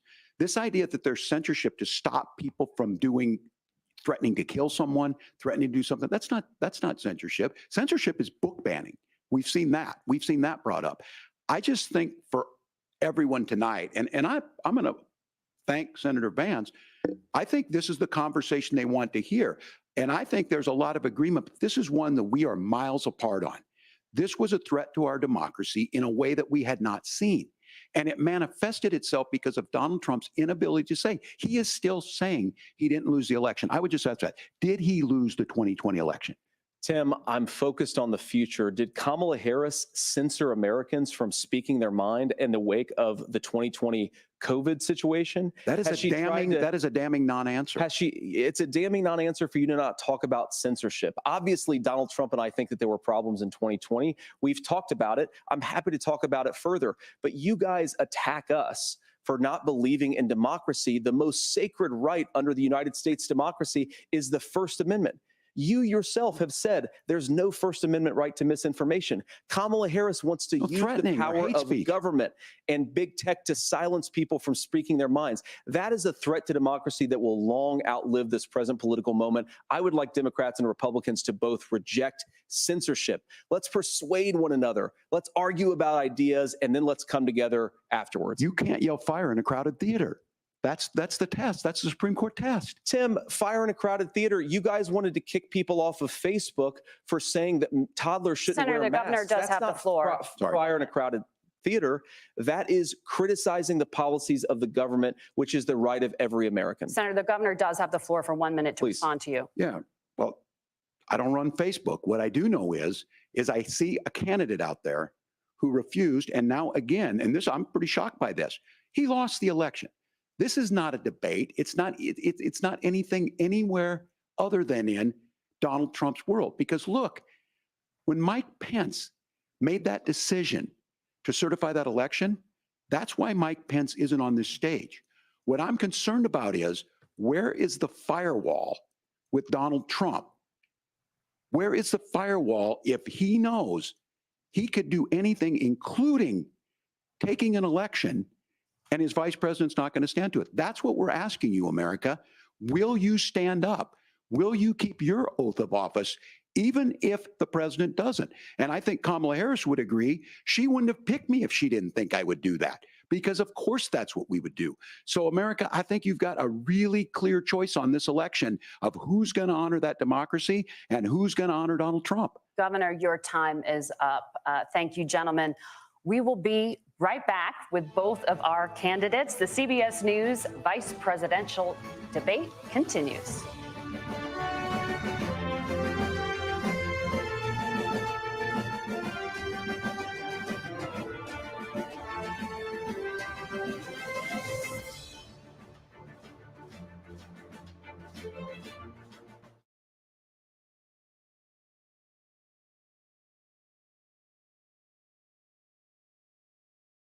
Appreciate you guys all being here. Make sure y'all hit that thumbs up button, folks.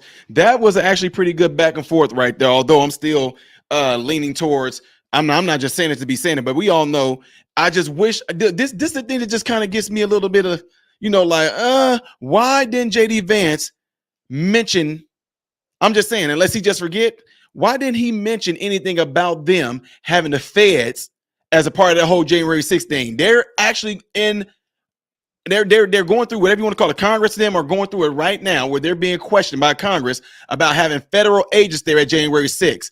See what I'm saying? I would have threw that in his face. You keep on talking about January 6th like it was only American and just regular patriots there. You guys had a plethora of feds that were there too. What were they doing there, dressed up as regular civilians? What about whenever they invited them to come into that building, which we all was able to see on camera? I wish that J.D. Vance would have got him with that, man. But yeah, it's been guys. It's been like a nice. It's been a nice back and forth that they've been doing right here. But still, if you consider January 6th to be like such a horrible thing, and you consider January 6th to be like the most horrible thing in America, that was the worst, the suckiest, the lamest, the most puny insurrection. If that was an insurrection, my God, that was that insurrection sucked. It completely sucked. So it's nothing wrong with Trump being able to say saying that the election was stolen, but at the same time, all of us, especially you that has been following this channel, you guys know they censored the living daylights out of my channel. I couldn't even talk about the election. I couldn't even talk about whether it was stolen or not. You couldn't even mention a word that rhymes with opinion, but it starts with dom. It's like if Domino and Opinion had a baby. Y'all follow me? I don't even know if we can even say it now. YouTube gonna instantly demonetize this. By the way, folks, for those of you that have already donated to Cash App, I really do appreciate you guys. That's really nice of you guys to do that right there. And if some of you that keep on asking, that's it right there. The Cash App is just the Cash App sign, and it's modern Renaissance, man. So Raymond, I thank you. Chan, I thank you for the super chat. I'm not gonna say how much they gave, folks. Don't even matter. Ebly, thank you for the super chat. Drake, appreciate the super chat because you guys are emailing me. It's right here. I've been playing across the screen the whole time. Here it is. It's Modern Renaissance Man. It's just a Cash App sign, Modern Renaissance Man. And while we're on break right now, I think I should be able to do this. Shout out to all those that have given a super chat. DJ says, good evening, Ty. Chat, let's go. DT said, this is ridiculous. DT again said, nah, old timer, you and Skamala can't be trusted. DT, you've been coming through tonight. You could have just Cash App me. I would have been, YouTube wouldn't have got none of that. I mean, don't get me wrong. I love the super chats, folks, but y'all do know YouTube get their cut of the super chats. So just give y'all a heads up.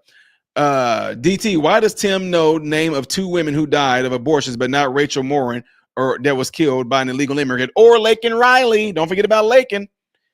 DT again said, JD is a Marine. We don't let BS slide. DT again, Tim wants to take our sticks and give them to the Somali. He let get shipped into the state. Screw him and the Indian headboard Harris. I bought a house under Trump and had to sell under Biden, and I'm a vet. That's crazy. Vance is showing why Marines are known for cool savagery, murking his fake army dude. Hoorah! Get back to it, folks.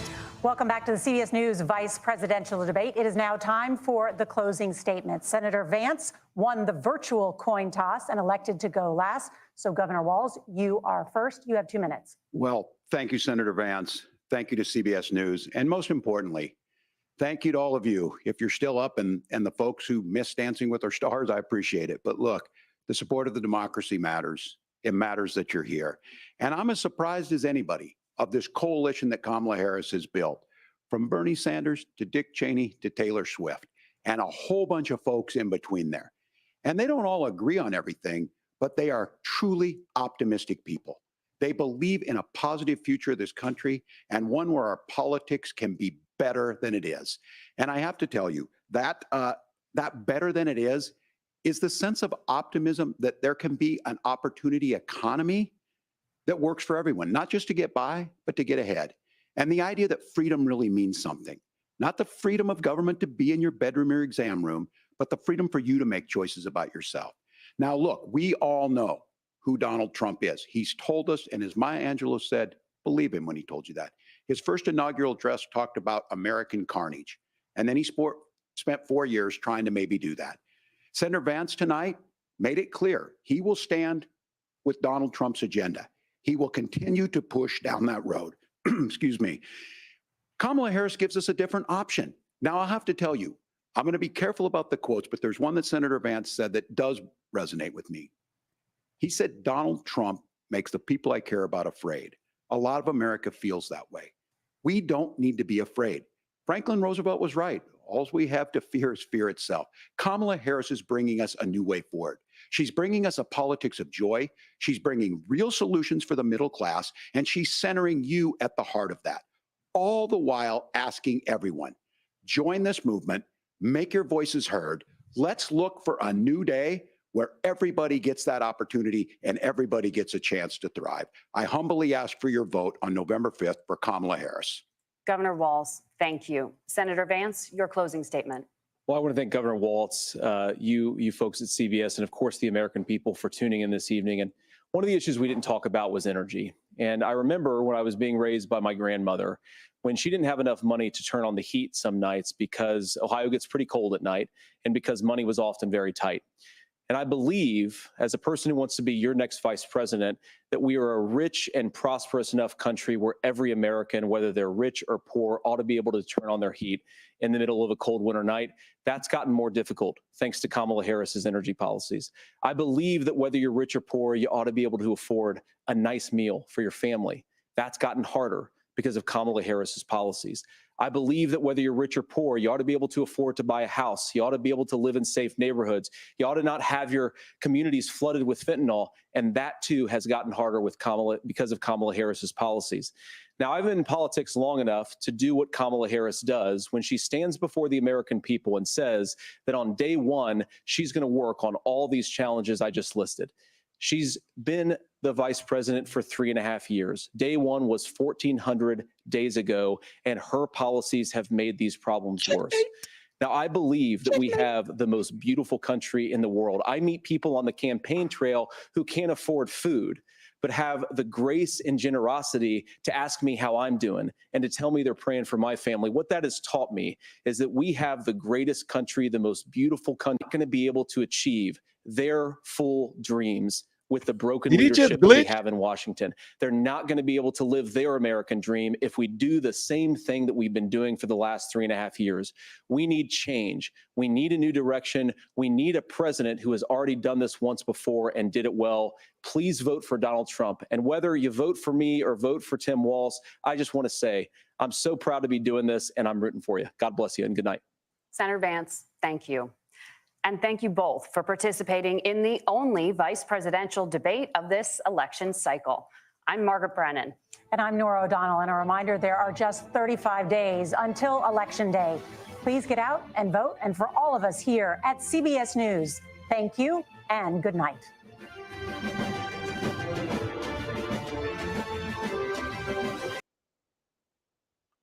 All right, there we have it, ladies and gentlemen. Guys, I don't know if y'all caught that, but I swear to you, J.D Vance glitched at the end.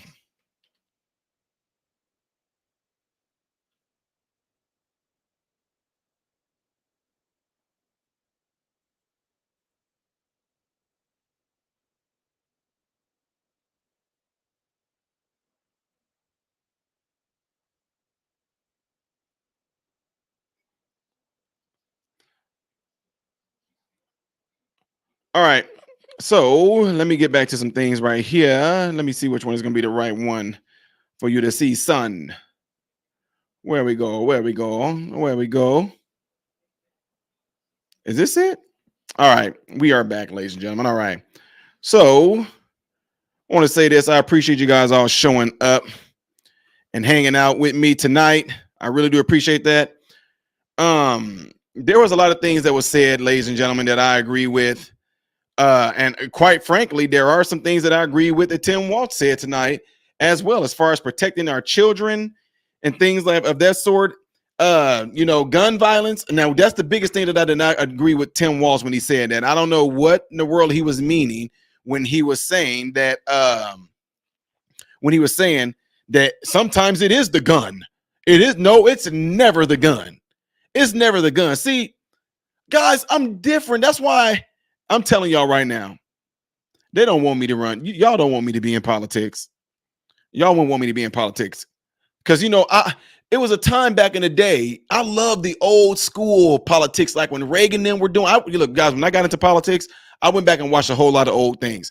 I went back and I actually looked at old and read upon old things back when Abraham Lincoln, all the way up to Abraham Lincoln, up to our modern times when the presidential debate was being recorded. These guys went at each other. They threw shots at each other sometimes. They roasted each other sometimes. So if it was me up there, I would say, Tim Walz, if you said sometimes it is the gun, right? So is it the fork while you're fat? You see what I'm saying? Y'all see what I'm saying? I'm just being honest. Tim Walz, sir, if it is the gun sometimes, are you saying that the fork or the spoon is responsible for why you're fat? See, I'm just, I know y'all. Ty, come on. No, see, back in the day, whenever they had debates, they had real legit debates. They sometimes threw shots at each other, and that's what I would have did, just to make an example. Now, guys, I'm telling y'all right now, I'm just being honest with y'all. I enjoyed this debate. I'm not gonna lie. I enjoyed this debate. I'm going to tell y'all the truth, and some of y'all may not like this. I'd rather see J.D. Vance go at Kamala Harris and Donald Trump go at Walz. I'm just saying, because I know J.D. Vance would. Oh, y'all, if this would have went according to plan, if they wouldn't have kicked Joe Biden out. See, a lot of y'all don't know this. They knew that J.D. Vance was going to be a monster. They knew that J.D. Vance would completely eat Kamala. Can you imagine if that was Kamala there tonight? Now, don't get me wrong. Tim Walz, y'all know I'm going to keep it real. Tim Walz did a good job on some things, but he definitely did do the salad and did the word salad. He did kind of do a derailment, did a little bit of, kind of getting off course a little bit. And don't get me wrong, J.D. Vance, he did it too. Not as much. He did it one time because I was looking for both sides to do it. J.D. Vance did it one time where he kind of went into a little bit left, then he came back on a little bit. But Walz was doing it far too much. I did like the fact that you got to see, ladies and gentlemen, I just keep it real. You got to see that they didn't agree, but then you got to see on something that they did agree on. I don't know the last time that I've actually seen that in a debate at all, where they actually said, you know what, I agree with you on that. I agree with you on that. Yes, I agree with you on that. And then seeing them still like saying, nope, nope, nope, nope, nope. That's how it should be. Now, at the end, when J.D. Vance and they both were saying, should you lose, would you shake hands? Yes, I'm going to shake your hand. I'm going to shake your hand. Now, it don't mean that I'm still not going to question things. The reason why I think that they are really pushing this in the media, y'all notice that that's a real big question. Y'all notice that that's a real huge question where they keep on saying, are you going to accept the results? They already, to me, I feel like they already know we're going to get y'all again. Not fairly, but I just think they know we're going to win this thing again. We got it already set up no matter what y'all do. I know Trump said too big to rig. We're going to win it again. And you guys got done saying that y'all are going to just accept it. That's what I feel like they already have it set up. But guys, this is just one of those deals where you never know. It was a good debate. I agree. I actually enjoyed this more than I did the Trump and Harris debate. Although I did like when Trump did throw a shot at Kamala Harris, like, I'm speaking now. You remember that? I'm speaking now. I like when Trump did that. Just Trump was getting them. He got Kamala. And when they would ask her a question, I mean, come on, y'all. She was just off on La La Land. I couldn't even she was off. I will say this. They did a better job than the last ones. Look, it was so, what was that? Was that NBC, y'all? Was that NBC that did the last debate?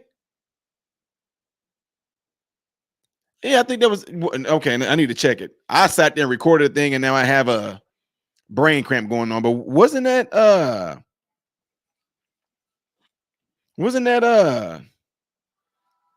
ABC. Yeah, there we go. Appreciate that, Kelly P. Appreciate that. Yeah, ABC, they did a horrible job.